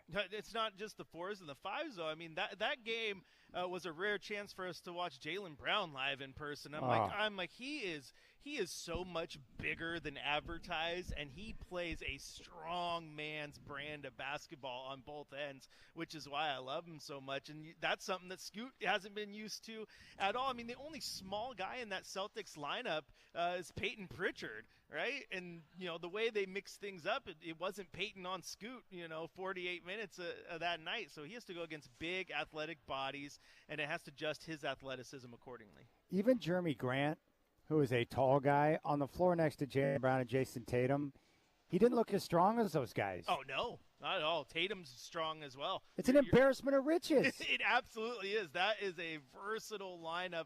It's another term I used for like OKC when they came through. They're versatile in different ways because they got a lot of length, right? Yeah. And that makes them versatile. Like they played Josh Giddey at the 5 for a couple minutes. Boston has versatility in just their absolute strength. And you saw it with guys like Tatum and Brown being able to play down low in the paint and not get pushed around. Like Jeremy Grant is not going to push Jaylen Brown out of the box. You know what I mean? So amazing. I was impressed. How do you think Boston will do in a matchup against Milwaukee? I think Milwaukee is the one team I think can match up for them almost pound for pound, right? I mean, you look at the Brooke Horford matchup. They're both kind of in the same spots in their career, still playing great defense. And then you got Giannis, you got Tatum. The Dame component comes in there. Interestingly enough, I think it leans Boston because I loved what I saw from Boston in the last game. And then you got to think, they didn't have Drew Holiday or Kristaps Porzingis in that lineup either, and those two offer a ton more versatility. Great defense from Drew Holiday.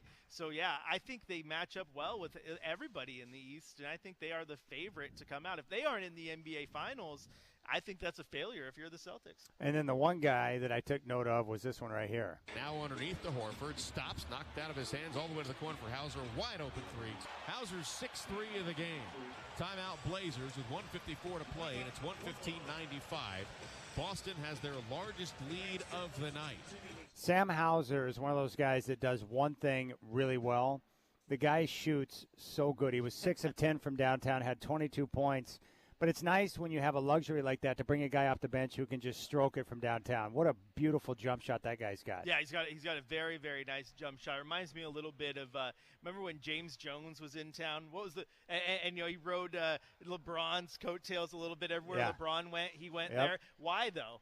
He was an all right defender. Didn't have a bag of tricks, but what could he do? Shoot. He could stroke it from beyond the arc. There was one thing he did, and he did it very, very well. And you're right, Hauser, actually, it's funny that you bring that up because that's what stuck out to me, too. I'm like, he doesn't offer a ton, but he offers shooting. And when you get those big, strong guys that we already just mentioned, and they start drawing defensive in, kick that ball out, you got a guy that you can trust to pick that shot. How about this guy right here? Tapped out by Cornette. Right to Pritchard. His jumper is good. Chauncey Billups takes timeout. As the Celtics have opened up a 15-point lead, 45-30. One of your fellow Ducks, Peyton Pritchard, looking pretty good in a Celtic uniform. Whoa. Let's pump the brakes here for a second. This is my time to shine. Peyton Pritchard, Wes Lynn, OSAA guy was made for this. He was made for this. No, Peyton Pritchard, man, it gets the start, and he's athletic as well, a good shooter. It's one of those guys that I have no problem eating crow on, but I have to eat crow on it because I didn't think he was going to be very great in the NBA. He's good, but he doesn't have that NBA speed, and I always thought he's got to get faster. He's got to be a better defender. But I think you put him in a lineup like Boston that can mask some of his deficiencies and just let him go be him. He's great on the break. He's a really good passer. That shot of his, man, when he's open, he's going to hit it. So kudos to him. Go Ducks, absolutely. And like I said, OSAA guy, this is my wheelhouse. All right, 18 games to go. What is the best advice or coaching that Chauncey can give Scoot as they continue on the rest of the way? You ever seen the movie Forgetting Sarah Marshall? Yes. It's like when Paul Rudd's character is teaching him to surf. He's like, do more. No, that's too much. Do less. No, do just less. No, a little bit more. Yeah. Like just relax, That's right? good. Just relax and go out there. I don't want to do too much with Scoot. I think the biggest point of advice, I would just look Scoot in the eyes and just say, be Scoot. Be Scoot. Be Scoot. Don't try to be anything else. Don't try to impress me with how well you ran the offense that night or the nice pass you made or whatever. Just be Scoot. We drafted you to be Scoot. Show us what Scoot is. I think that's great advice. I'm always a big believer in this when it comes to young players, rookies. Simplify it for them. Don't cloud up their mind with too many thoughts because you want them out there reacting using their athleticism. And if you keep it simple, and I think Chauncey's good at this with the young guys, and don't overload their plate, then they can go out there and react with their athleticism. And that's one thing that Scoot has is he's very athletic and explosive. And if he's out there just reacting to what he sees and playing loose and free, that's a good place to be right there. I think it allows you, Chad, if you're going to play loose and free, that's where you really get in your comfort zone, in your wheelhouse, and that's when the game slows down the most. And that's something we've talked about, right? And then maybe you're getting to a point where Scoot isn't adjusting his play to the game is adjusting itself to Scoot's play. And I think that's when you see the best version of Scoot. So it's like I said the other game. For me, down the stretch, what I want is I want the Blazers to hit game 82. And in those last 4 or 5 games of the year, we see the best Scoot Henderson that we've seen all year long. All right, when we come back, we'll give you an NBA scoreboard report and let you know what's going on around the association. And then we're going to hear from Anthony Simons. Chris Burkhardt and Chad Doing with you here from Moda Center, Section 330 at the Pines. Tip-off is coming up tonight at 7 o'clock. The Hawks are in town tomorrow night, second of a back-to-back with the New York Knicks.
All right, checking the NBA scoreboard right now. Halftime in Detroit.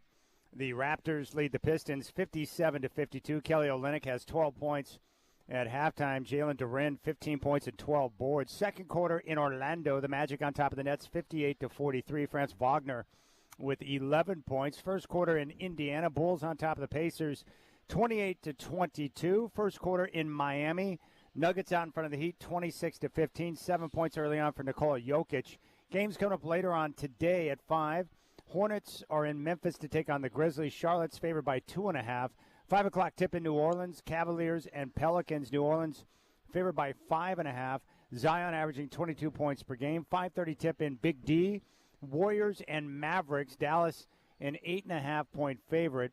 7 o'clock tip here at Motor Center. Trailblazers host the Hawks. Atlanta favored by 3.5. Dejounte Murray averaging 21 points, 5 boards, and 5 assists. And the nightcapper on ESPN, the Lakers are in Sacramento to take on the Kings. And right now, Los Angeles favored by 2.5. And that is your NBA scoreboard report. Taking a look at the game that we saw on Monday, Anthony Simons struggled in this one.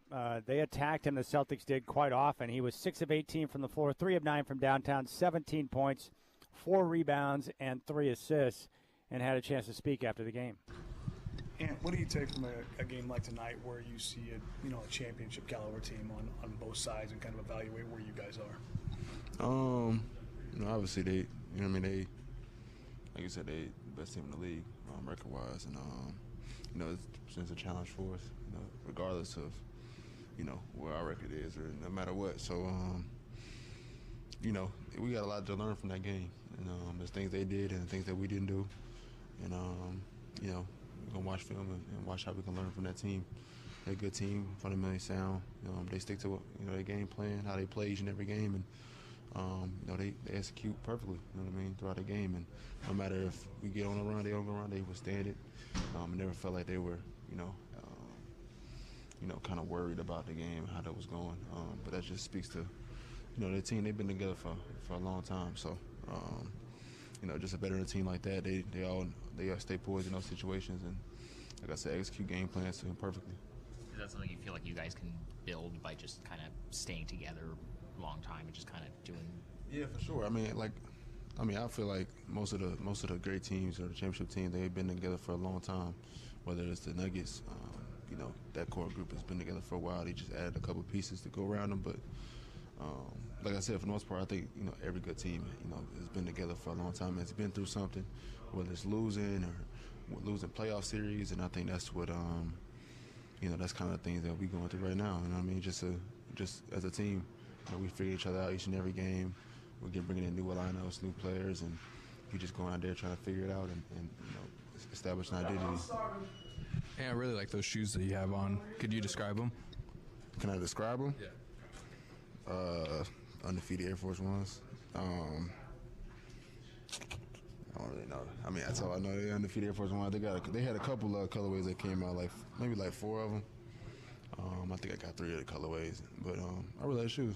This is probably not the loudest colorway, which is probably saying a lot. So. Tell me where you got your yellow shoes from. Matisse. Matisse donated them to me. Appreciate you. All right, there's Anthony Simons. It does look to me like with the basketball shoes guys are wearing today, a lot different than what I grew up with. They're not high tops. They're lower cut shoes, it looks like. They are. I was actually surprised by this. I was talking to someone when I was watching the state championships, OSAA guy, because there were so many people, so many athletes I saw wearing ankle braces like Steph Curry wears, but then wearing low-top shoes. I'm like, if your ankle lacks support and you're wearing ankle braces, just wear some high tops. Like, what? I don't understand it. Like, I always wore the high tops, and I didn't like them because I felt restricted to a certain degree. Back in your day, you're rocking the Converses. I had Converses, all kinds of nonsense. But now it's like I'm seeing guys out there with the lower cut shoes. I kind of like it. But Anthony Simons, that was a struggle for him. Because not only did he struggle against the length and trying to find space to get his offense going, but, both Jason Tatum and Jaylen Brown attacked him. They identified a weakness, and they went after him. Time after time after time, and they just backed him down and played bully ball. Yeah, he couldn't deal with them. And here's the thing, it's not a knock on Ant by any means, man. But when we watch that game, and I know it sounds almost cliche, but I mean, those two guys are built different. Like, they are huge. Like, they are muscular. Ridiculous. You can tell. Tatum moves. Brown moves in a way that's like slow. You just belch on air? Maybe that was nice. by accident. By accident. He moves in a way that's slow, but like is very controlled and hard to stop because he's so big. And if he backs you down, I mean, you're not going to be able to do that. Ant's not that type of defender anyway. People knock his defense, but he's more of a where he does excel, if he does excel defensively, is trying to stay in front of you, right, and using his own lateral quickness to cut off whatever path you go. But if you back down and you put your body into him, it's a hard task for him. It's a hard task for anybody. Yeah, I felt for him. They attacked him. They went after him, and that was my big takeaway when I look at the Celtics and the Trailblazers. Like, the overall size of the athlete that Boston has. Bigger, stronger, faster. It's just a different roster. Yeah, it is. It's a roster that's built for winning. And you know what's interesting when you look at that type of roster, and I think it's kind of how I think really good teams are starting to be built. But I think Portland has a player that's built exactly like those guys. And to me, it's Tamani Kamara. Big, athletic, muscular, strong. And I'm not saying that he's going to be a Brown or a Tatum, but he's built in that mold that would fit in a roster like that. And that's a roster that's a championship roster. So you hope that as Portland continues to build their roster to get those same aspirations, you can see that they've already started to bring in those guys that fit that mold. What excites me about Tamani, and he's aware of this because he's talked about it recently, like if he can become one of those guys that can get his three-point percentage up to somewhere around 37, 38, maybe 40, although that's an elite level. But if he can become a consistent knockdown three-point shooter, I mean, he's a darn good weapon to have on a basketball team. Yeah, you know what's exciting about him, Chad, is, as you said, he talked about it, and he said it a couple weeks ago that what he's focusing on and what he wants to get better on is offense because he doesn't want to be a liability. He wants to be someone that no matter the situation, coach can keep him on the floor. And that's completely opposite of what Portland has had for so many years. It's always been, I want to get better defensively, right? Yeah. So when coach has to make decisions, I'm not a liability on defense. I can always be on the floor. So one of the biggest problems for Portland over the year, he has on lock, and I do think the three-point shot will come athletically too, man. There's a couple times in that game against Boston, I'm like, when he drives to the rim, he kind of floats when he wants to. He's got some, underrated athleticism there too, but if he can get the three-point shot going and become a true 3-and-D guy, I love his game. I saw that drive in the game on Monday where he just decided he was going to attack the rim, and he extends the arm out and goes with that finger roll. We've seen him use that a couple of times. And he's even showing a couple of other maneuvers now, too, where he'll back a guy down and can turn. And with his long arms, he can get his shot up over the top, but he'll use the window on that. The left-handed guys are kind of a little harder to cover because they got that janky delivery and stuff. Right. But, yeah, he's showcasing some tendencies on the offensive end that would lead me to believe that he's got more in the tank there, which is good. I would 100% agree. I definitely think he has some more in the bag and is willing to learn. And he's already made the rotation here, just defense alone. He's been a super, super bright spot this season for me. I loved every minute of Tamani Kamara. It's tough in a season like this when you're playing out the string and you're not going to be a part of the postseason. You'll win 20 games or a couple over that. But the bright side is Tamani Kamara, Chris Murray, Scoot Henderson, Duop Reef, all these other guys who are inexperienced getting a chance to play a ton of basketball. That's going to pay dividends for them going into next year when they have more of a set roster when guys return healthy. Yeah, if you want to find a silver lining in the rough parts of this lineup and all these injuries, that is a good thing, right? Because if your team's fully healthy and you're winning, that's nice too. But at the same time, Chris Murray's not going to get a lot of run against the Celtics, right? But he did on this one, got the start. So, yeah, you're getting some development time for these guys. That's huge. You brought up Duop Reith, man. He is such a wild card to me in a good way because I'm sitting here going, okay, you have Robert Williams, right? And you have DeAndre Ayton. Reith might have played his way into being the backup center of the future, and maybe that gives you some leverage when it comes to deciding it's time to move on from Robert Williams before his tenure really started. Or maybe you decide that, hey, that allows us to play Robert Williams a little more at the 4 because he's athletic enough to do that, and it gives us versatility with our bigs. I think Reith has given them options at the 4 and the 5 that I don't think they knew they had going into the season. We didn't know it for sure. He's been incredible. Yeah, it's been a shame that Robert Williams hasn't been available this year with the knee injury. Because when healthy, he's a darn good basketball player. I like his game, too. Tough. Gosh, when he's healthy, he's one of the best defensive centers in the entire NBA. This guy has the accolades to prove it. It's just unfortunate the knees haven't really helped him out that much. On the bright side, with the game that we saw on Monday, DeAndre Ayton continued his dominance. 22 points, 15 rebounds. Like, he's in a groove right now. Oh, my gosh. He might have the nicest mid-range jumper for a big man in Portland since LaMarcus. Like, LaMarcus's mid-range was money every time he took it. Absolute cash. But even Ayton, like, he gets to it quicker. He almost shoots it like a guard, the way he grabs that ball and just quickly gets up and shoots it. And it's nothing but net when he does. Every once in a while, it's funny. You'll watch him hesitate because he's like, are they really giving me this space? Like, they know that I can shoot, right? And boom, he hits it. And you're right. He's become a walking 20 and 10 guy over the last few games, and it's been incredible. And when he's in a groove, like you and I talked about it, is he a part of the future?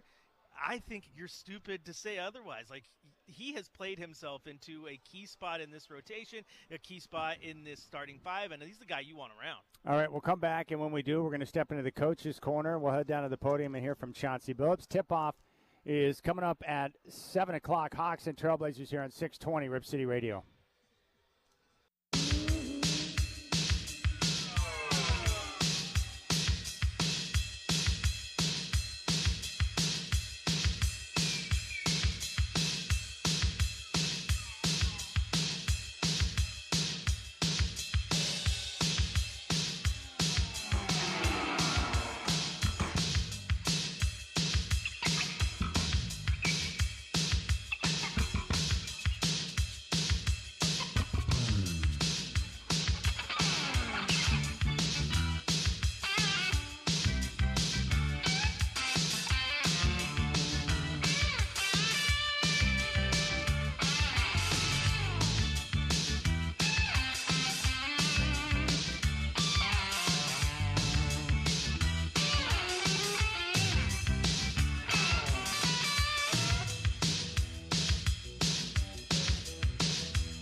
All right, as soon as Chauncey Billups starts communicating, we're going to head down to the podium and hear from the coach as the Blazers get ready to take on the Atlanta Hawks tonight here at Moda Center. Chris and I were just talking about the really good play of. He's getting closer. Let's head down there right now. Here's Chauncey Billups. It was a weird little. He took a weird little hit on that play when he tried to take that charge, but he's getting closer though. He's working as hard as he can. Hopefully soon though. Who you starting? Tumani starting. No, actually, I'm gonna start Ant, DB, Chris, 2, DA. It's in the back-to-back, you know, the minute restrictions for Scoot. So, yeah. Chauncey, could you give us, on the Atlanta side, a little update on Scoot? We've watched him since he was a pup. Yeah. Scoot's doing good. You know, he started off the season struggling a little bit, you know, just him being a teenager, you know, and just trying to learn this game. And, you know, he came in with a lot. They gunning for him, you know, before he even got here. So he's going to be an incredible player in the league. The game is really starting to slow down for him. He's starting to understand and see the reads that are necessary. As you all know, y'all know him well. Like he's a really good defender. He's highly competitive. He's a winner. You know, he's a winner. I love everything about him. He's been shooting it a lot better. Like the game, he's just getting better. He's just getting better. You know, and me personally, I like that we've been able to take some of that pressure off. You know, he got hurt. He was hurt a couple times, missed quite a bit of time. Brought him back. He was coming off the bench and really just started to really get his confidence going. Then put him back in the lineup, got hurt again. So you know, it's been a tough like kind of go for him, but he's handled it great. You know, we love him, man. We love him. I'm so happy to have him. Chauncey, but as well as I mean, I know he just came back to Atlanta too, but as well as DA's been playing, do you want to get him more touches? Are you comfortable with the amount of shots and the amount of touches he's been getting? I mean, it's been 2 games, but since he's been back. Yeah, I'm very comfortable with where he's at. You know, I think he was like 11 for 19 last game or something, but he's been very, very efficient. But no, I'm comfortable with where DA is, you know, because I always got to be kind of thinking ahead on it. If we start getting him more shots now, he's getting 25, 28. I don't really want to be in that area, you know, because when we get our guys back, you know, then you got to start changing. You got to start thinking ahead on those things. I'm just happy where he's at. You know, he's very comfortable with where we're using him or where he's at. He's highly, highly efficient. I like where he's at on the defensive end. So he's played well. He's played really well for us, and I like where he's at, and I like where we're at with him, you know. On that line, Chauncey, where are you at with his shot diet? Because he took that 1-3 the other night, his first of the season. Coming into the season, there was talk about him maybe extending his range out there. Yeah. Is that something you see in his future, or is it just... It actually is. It actually is. I would really like to get him a couple threes a night, you know, but it got to be, you know, sometimes I got to draw it up for him, and, you know, it just don't happen sometimes out there. But he's so elite in that mid-range, in that little pocket mid-range area. He's just a great shooter there. He got great touch there. So my shot profile for the team is really not in that area, you know, but I would be crazy. You got to play to your best players, their strengths, you know. So he does get it there. I would like for him to get to the rim and get behind that defense more, you know, and put more pressure on the rim, you know, with lobs. And, you know, he's done a pretty good job with offensive rebound, putbacks and stuff with his rolls. But I would like to extend his range some because I think he shoots it well enough, more in the corners than up top. But, you know, he's been working on it, you know. So yeah, I would like to see how far he can go. The flip side of that, you mentioned the lobs. How much are you emphasizing that with the guards? Because it's been kind of up and down throughout the season as far as how and when he rolls and when those opportunities come to the guards. Yeah, you know, that's a two-way relationship, you know, between that point guard and the big. And he's obviously sets most of our screens unless we go small actions, but he sets most of them. And, you know, our guards have to come off really aggressive to get downhill to be able to make them commit to open the play up. And there's some games that we do it very good, you know, and there's some games where I have to kind of draw up plays to get them alive. But I just think in today's game, when you, especially a guy like Ant, if they're in a trap and they're always going to be going over top on him for the most part, and those actions should be open. So there's sometimes when I think we've made a lot of progress, and then there's sometimes I'm like, man, we got a lot of work to do on it. But to me, those guards, they just haven't had. I mean, Nurk was a different type of player. He was kind of below the rim on that. He's more bounce pass, pocket pass. You have to kind of change your instincts on it, you know. And I always tell him, if you see a big backpedaling while DA's running, just throw it. He'll find a way to get it, you know. But that takes a lot of practice. All right. We good? All right. All right, there's Coach Billups getting ready for the Hawks and Trailblazers tonight here at Moda Center. Scoot Henderson will not start tonight because he's on a minutes restriction with the back-to-back games, so he'll come off the bench tonight. And so, Chris, why don't you recite the starting lineup for us tonight? Jeremy Grant's out. Yeah, it was Anthony Simons, DB, also known as Delano Banton, Chris Murray, Tamani Kamara, and DeAndre Ayton. All right. You know, the more I think about it with Malcolm Brogdon and the elbow tendonitis, I was thinking about this. The team hasn't said it, but it wouldn't surprise me if there was kind of a little handshake deal on the side to say, hey, we appreciate you. We're going to take care of you. We're going to get you to a place where you want to play this summer. So we just need you to take a seat so we can continue to play some of the younger guys. Because really, if you're going to trade a guy during the summer, you don't want to risk injury to Malcolm Brogdon. And if he plays, he's clearly experienced enough to where he could alter some things that you don't want altered. So it makes no sense to play him. You know what I'm saying? It really doesn't. Yeah, no, it doesn't with the way you lay it down, if that's what you're after for the rest of the year. And so, yeah, I think everything in this league is made on handshake agreements, and there's still going to be time to move on from him and figure that out. That's what I talked about at the deadline, right, when people were upset that he wasn't traded. I'm like, you can wait through the summer. You're not going to get less. You might get more just because the market might reset a little bit. Teams that didn't have a need for a guard might have a need come, July. So, yeah, you might be able to get more, but you're not going to get less. The going rate for a guy like him, it felt like at the deadline was, maybe cap filler and a second-round pick, which wasn't exactly what you really needed at this deadline. So, no, I think there definitely is a handshake agreement there, and we're going to do our best, or maybe we do something in the offseason that makes you feel like your future's here.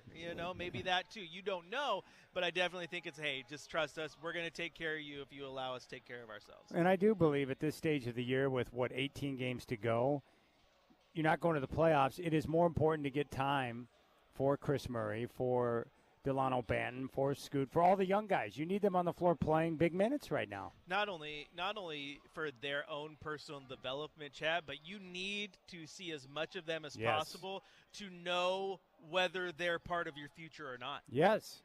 I mean, that's a big part of it, right, is understanding what you have and then what direction you need to go with your roster. And that goes back to my whole thought with the takeaway. I wonder if playing Boston or the best teams in the NBA can be good from the standpoint that it lets you know what you have and what you need to do to get to where you need to be. Yeah, and I think you're spot on, and it tells you that, you still need to get more out of Scoot. I think another interesting point is, like, we've seen some good games out of Delano Banton, right? He puts up 30, but he also, took 27 shots to do it or whatnot. But he has a really good game against a team that's rebuilding and is, the roster is not great anymore in Toronto. And then you turn around and you get Boston and his defense, and next thing you know, he only gets up 6 shots and ends with 8 points, right? So whereas his versatility, it's been there, it's good, but how does he play when the defense gets ramped up on the opponent's side? So these are the things that if you're Joe Cronin and company that you're looking at. All right, the last few days you've been a real gimper. I mean, you've been hobbling around with a bad back. Yes.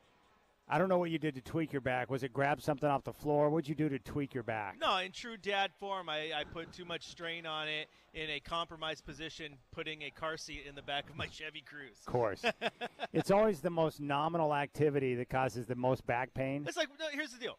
we had the ice storm, right? Yeah. Oh, I slipped on the ice. I took a fall like Macho Man Randy Savage in the middle of a ring at WrestleMania, man. Just a boom right on the ice. So bad that the ice was so. We all remember the ice storm. The ice was so solid you couldn't break it. Like I took a shovel to it, couldn't break the ice. When I hit the ice when I fell, it broke. it shattered. I hit it with force.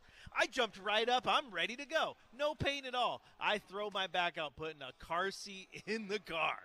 Well, this goes back. It reminds me of that line from Dumb and Dumber. Pills are good. Pills are good. It's amazing what a little trip to the doctor will do and some muscle relaxers, isn't it? Oh, yeah. I finally just gave in. My wife has been on my rear end all week. She's like, babe, it's not getting better. Go to the doctor. I'm like you. Like, you and I are the same. Like, I like to let my body try to fix it first before I just instantly go to the doctor.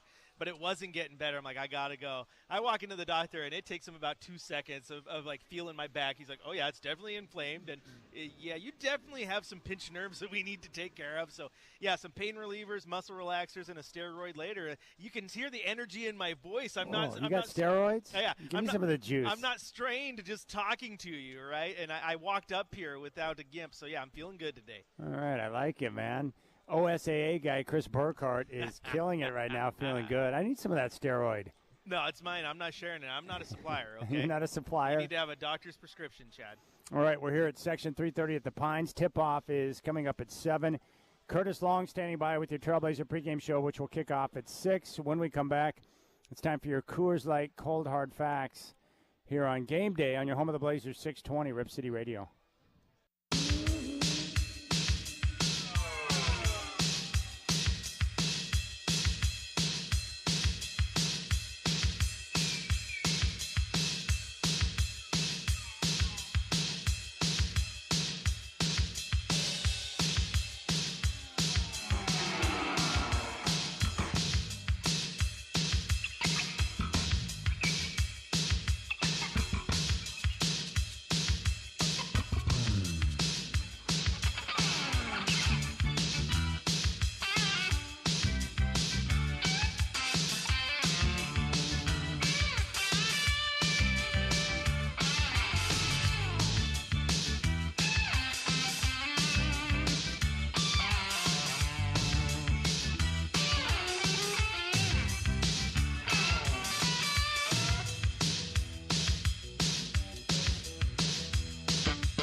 All right, your cold hard fact today, the NBA has got an image problem. And, Chris, I want to get your take on this. I was talking about with The Godfather, but this is coming off the $100,000 fine that Rudy Gobert got for making the hand gesture and suggesting the refs were getting paid to make the calls they were making. And you know what's funny? I know it's probably crazy, but I have believed for like the last 30 years watching the NBA that the league is rigged on some level, and I am convinced that the league has a big-time preference for the teams that compete in the NBA Finals, and I can't remove it from my mind. It's just what I believe in, right? I'm guessing I'm not the only one that looks at it that way. Do you think the league has an image problem? Here's the deal. I don't agree with you because I don't see it that way, but I totally understand why you think that because I think there is an image problem. Here's the thing. Perception is reality, right? And the perception is that the officiating is not right down the middle. The officiating is rigged. It's this, it's that. And you got to remember, with all the things that happened with Donaghy in the 2000s, you have proof that this has happened before. So it's not as if it's unprecedented. So if you want to say that Scott Foster's out there rigging games, you've had a referee do it before. And there are interesting statistics, right, with like how poorly the record is for Chris Paul in games that are officiated by Scott Foster, and it's obvious that he has something to go against him. I think we've seen it before where certain officials have a little bit of a beef with a certain player and they officiate them a little bit differently. But I also think there's other things that go into it too that are bad for officiating that need to be weeded out, so to speak. Like this idea that like, oh, he didn't get that call because he's a rookie. That's a rookie call. Like, no, you should ref Scoot the exact same way you ref Dame. If you're fouled, you're fouled, right? Or the fact that like Nikola Jokic, because he's a big guys can get beat up, right? You've been in the locker rooms before. How often did you see Jokic or Nurk or Mason Plumlee doing their interview with like blood dripping on their shoulders because they were just cut and beat up all game? You see bruises. Yeah, with no fouls calls because they're a big man. They're just supposed to take a beating. So things like that do happen. Now, the only reason I don't fully agree with that, they're trying to get certain teams into the playoffs. I mean, Denver is not the big, money-making market, but they won. Small market, air quotes, Milwaukee goes in, wins a championship. If it were really, they would want, the Lakers and Celtics in the championship this year. They'd want the Knicks to be in all the time. But, no, I think the perception is there for sure. That's crazy to me. You're right. And there's a lot of things I believe that I know on some level are a bit irrational. But the other thing, too, is like I can't get that out of my mind, too, with the weird foul calls in that Kings-Lakers series from years ago, too. Yeah, that's obviously, with Donaghy, and that's bad. And you got to remember, too, I mean, look at Pete Rose and Major League Baseball and other guys who have been – Calvin Ridley, wasn't he hit for betting on games, too? So it happens. And, the Godfather pointed it out with the prevalence of sports betting and the ease of access, it is kind of inevitable if you aren't taking the precautions to make sure it doesn't happen. Who was it I was listening to the other day? Darryl Strawberry, when he was younger. Darryl. He was in love with Pete Rose. Like, he saw Charlie Hustle. He saw the way he played, and he's like, I want to be like that guy. Like, he couldn't believe how hard he played in all situations. Yeah, what a nickname, right? Your nickname is built on how hard you play at all times. That's the ultimate compliment. Yes. I mean, without question, right? You don't want to be the lazy guy, the ultimately talented guy who just doesn't want to practice or work hard so he never achieves anything. You want to be the hustler. Charlie Hustle. All right, Chris Burkhardt, Chad Doing with you here. Section 330 in the Pines, getting ready for tip-off tonight with the Hawks and the Trailblazers. We do get a look at Dejounte Murray tonight. It's one of my favorite non-stars in the NBA. I like his game a lot. He's so smooth. He's real good. He's real good. I didn't understand the move that they made to get him when they already had Trey. And he can play the two, but he's more of that tweener guy. There's already rumors that San Antonio might be looking to try to get him back to be a nice compliment. I mean, think about it. That's one thing San Antonio is lacking right now is a ball handler who can get the ball to Wemby. And you can't tell me that Dejounte Murray couldn't do that. You're right. He's up there as one of the guys that is arguably one of the best players in the entire league that nobody talks about. Nobody talks about him, and then he'll just go out and drop 25 on your head before you even know it. Do you like Trae Young? I do. I like Young. I think he annoys me just a little bit because he's just do something with that haircut, my man. Says the guy who has hair, down to his shoulder blades. And just like the 3-point shot is there, but he whines a lot. I don't like the whining, man. He's always, just let your game do the talking. I don't think he's as good as he should be or could be, but I don't dislike him. All right, Boston right now leading the East by 9.5 games over Milwaukee. They are 51-14, having quite a year. They've won 3 straight. The rest of the list, Milwaukee, Cleveland 10 games back. The Knicks are 13, Orlando 14, and Indiana the 6th and final spot, 14.5 games back. Philadelphia is right behind them, 15 back, followed by Miami, Chicago, and Atlanta. In the Western Conference right now, Burkhart, Denver and Oklahoma City tied atop the West at 45-20. Minnesota a half game back at 45-21. Clippers 3.5 back. New Orleans 5.5 back. Phoenix in 6th, 7 back, followed by the Kings, Mavericks, Lakers, and Warriors. And the one thing I'm certain of is that these 10 teams in the Western Conference, that's going to be your 10 playoff teams in some combination, because the next closest team behind the Warriors, Houston, 15 games back. They're 4.5 games back of the Warriors. That's probably not enough time for them to be able to make up that gap. Yeah, especially with their big man going down and being out for the rest of the year likely. So, yeah, I don't see that one happening at all. Those 10 are pretty much locked in. It's just a matter of what spots they'll be in. So Oklahoma City's been playing great all year. Minnesota's dealing with the injury to Karl Anthony Towns. He'll be reevaluated here in a few weeks after the meniscus surgery.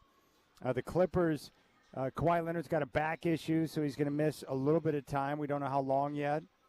So I just look at Denver right now. Like, I'm convinced of a Burkhart. No one in the West can stop them.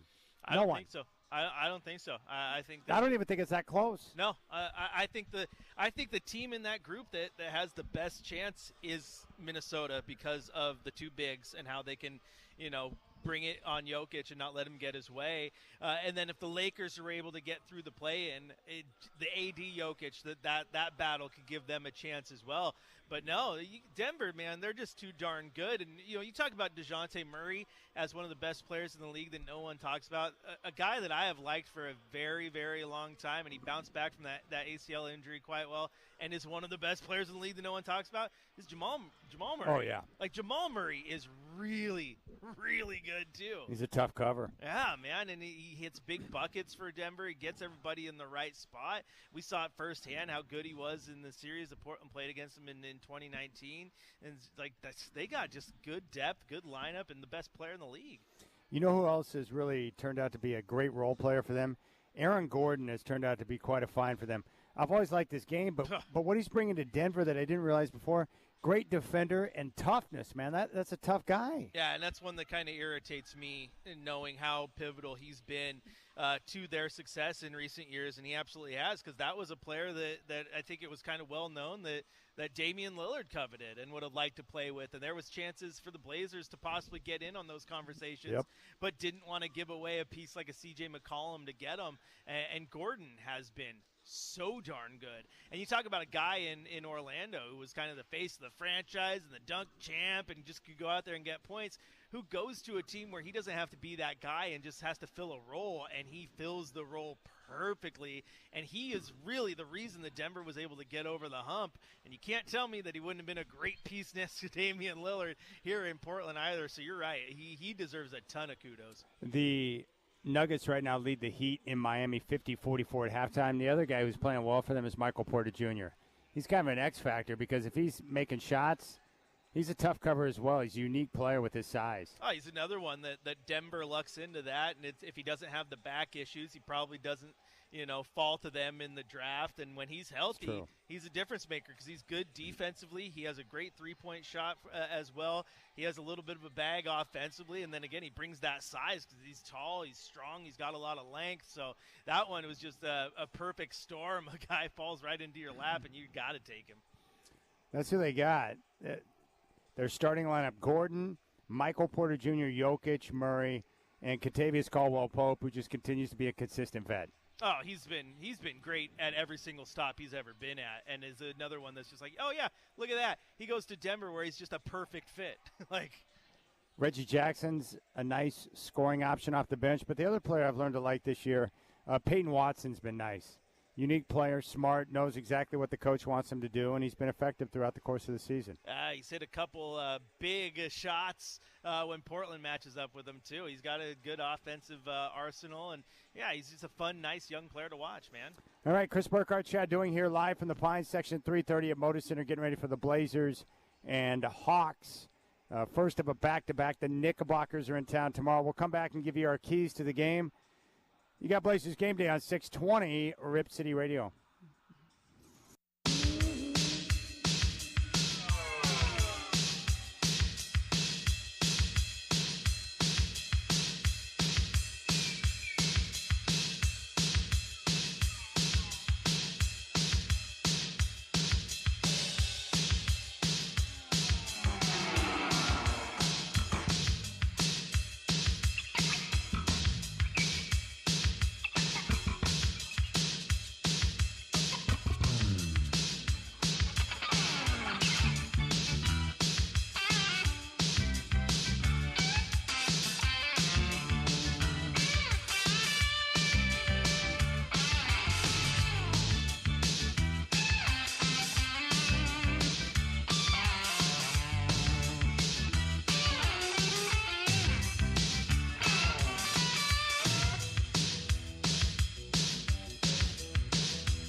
All right, Chris, I'll start with you. What are your keys for the game tonight? What are you looking for?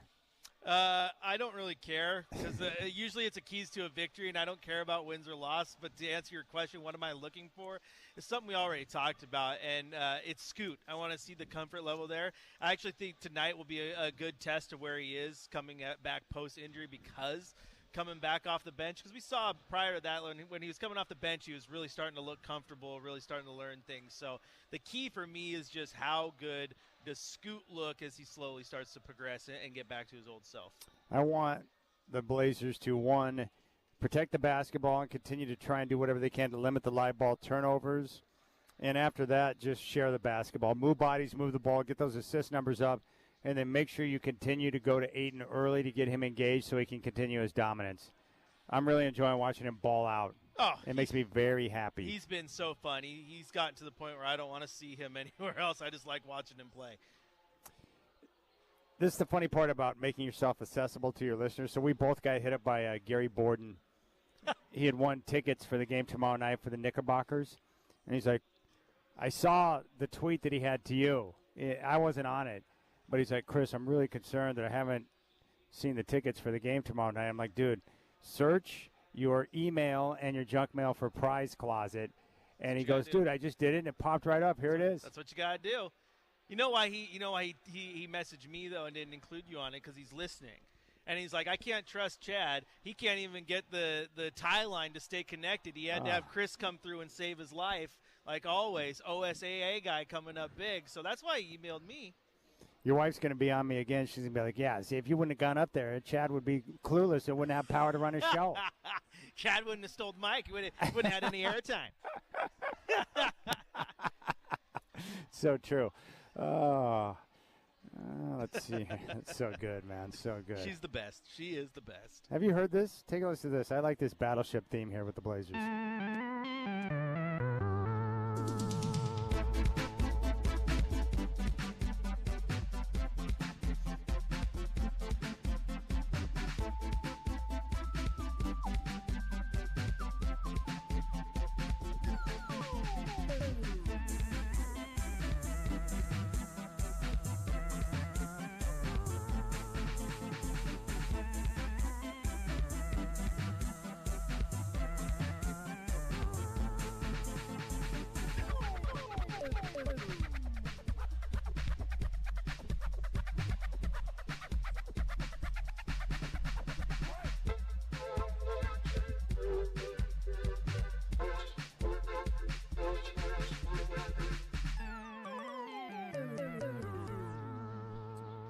I haven't played that in a long time. I think that's one of those little 8-bit deals. I want to say that DJ Parmesan put that together.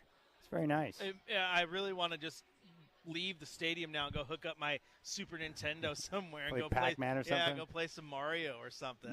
Are you old enough to have grown up with the old school arcades? Oh yeah.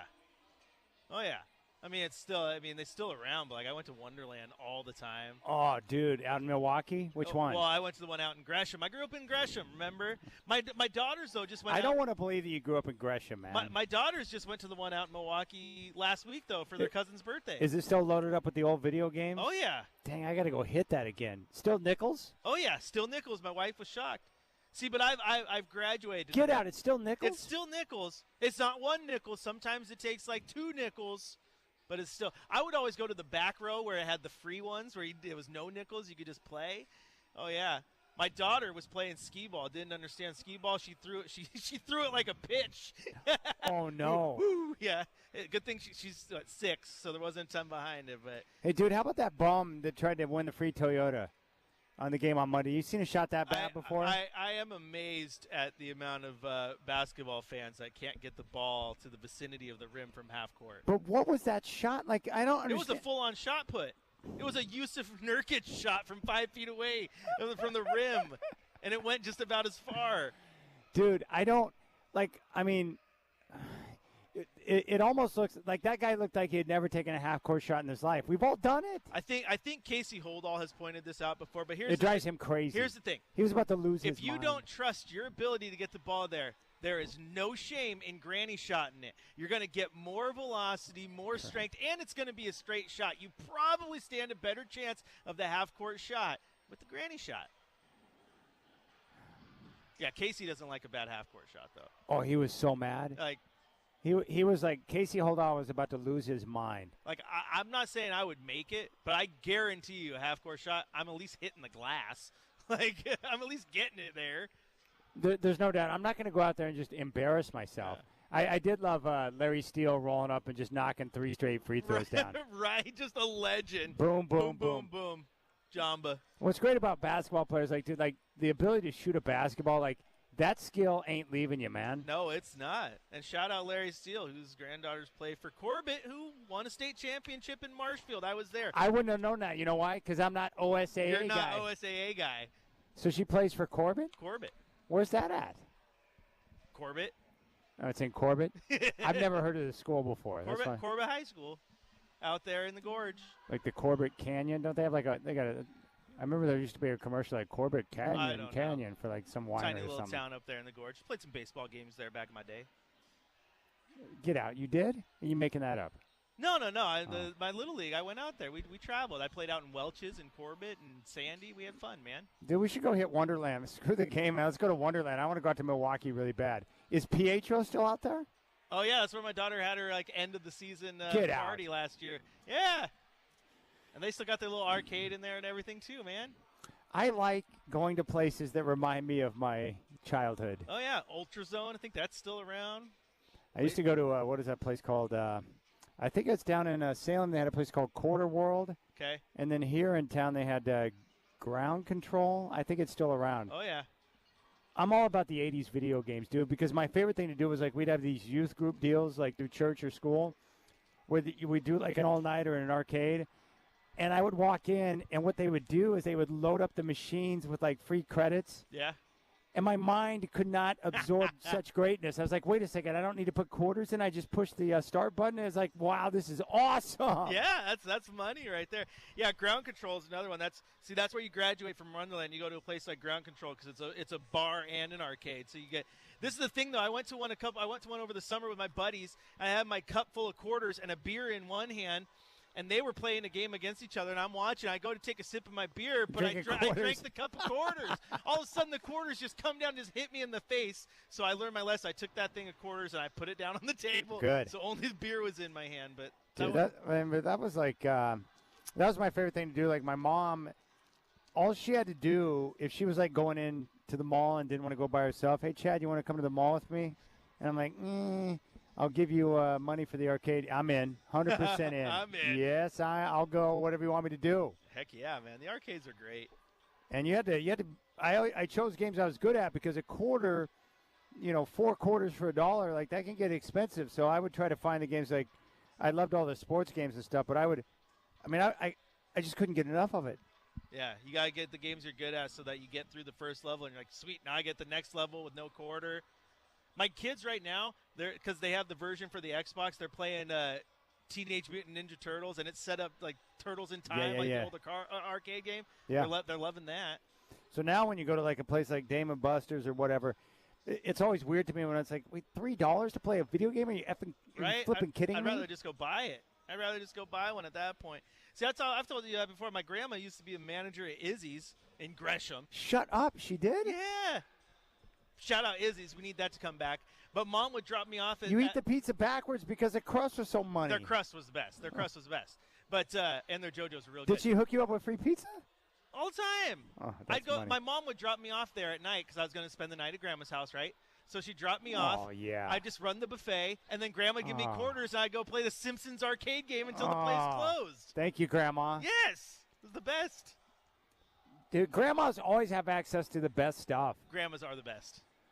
I miss my Nana so much. Gosh, that's great. All right, big thanks to Chris Burkhart for being here. Michael Shacker is a pimp and a legend from Section 111. Thank you, Michael Shacker. Curtis Long, the principal, has got your pregame show across the Trailblazer Radio Network coming up next. Tip-off at 7, and then Chris and I will be back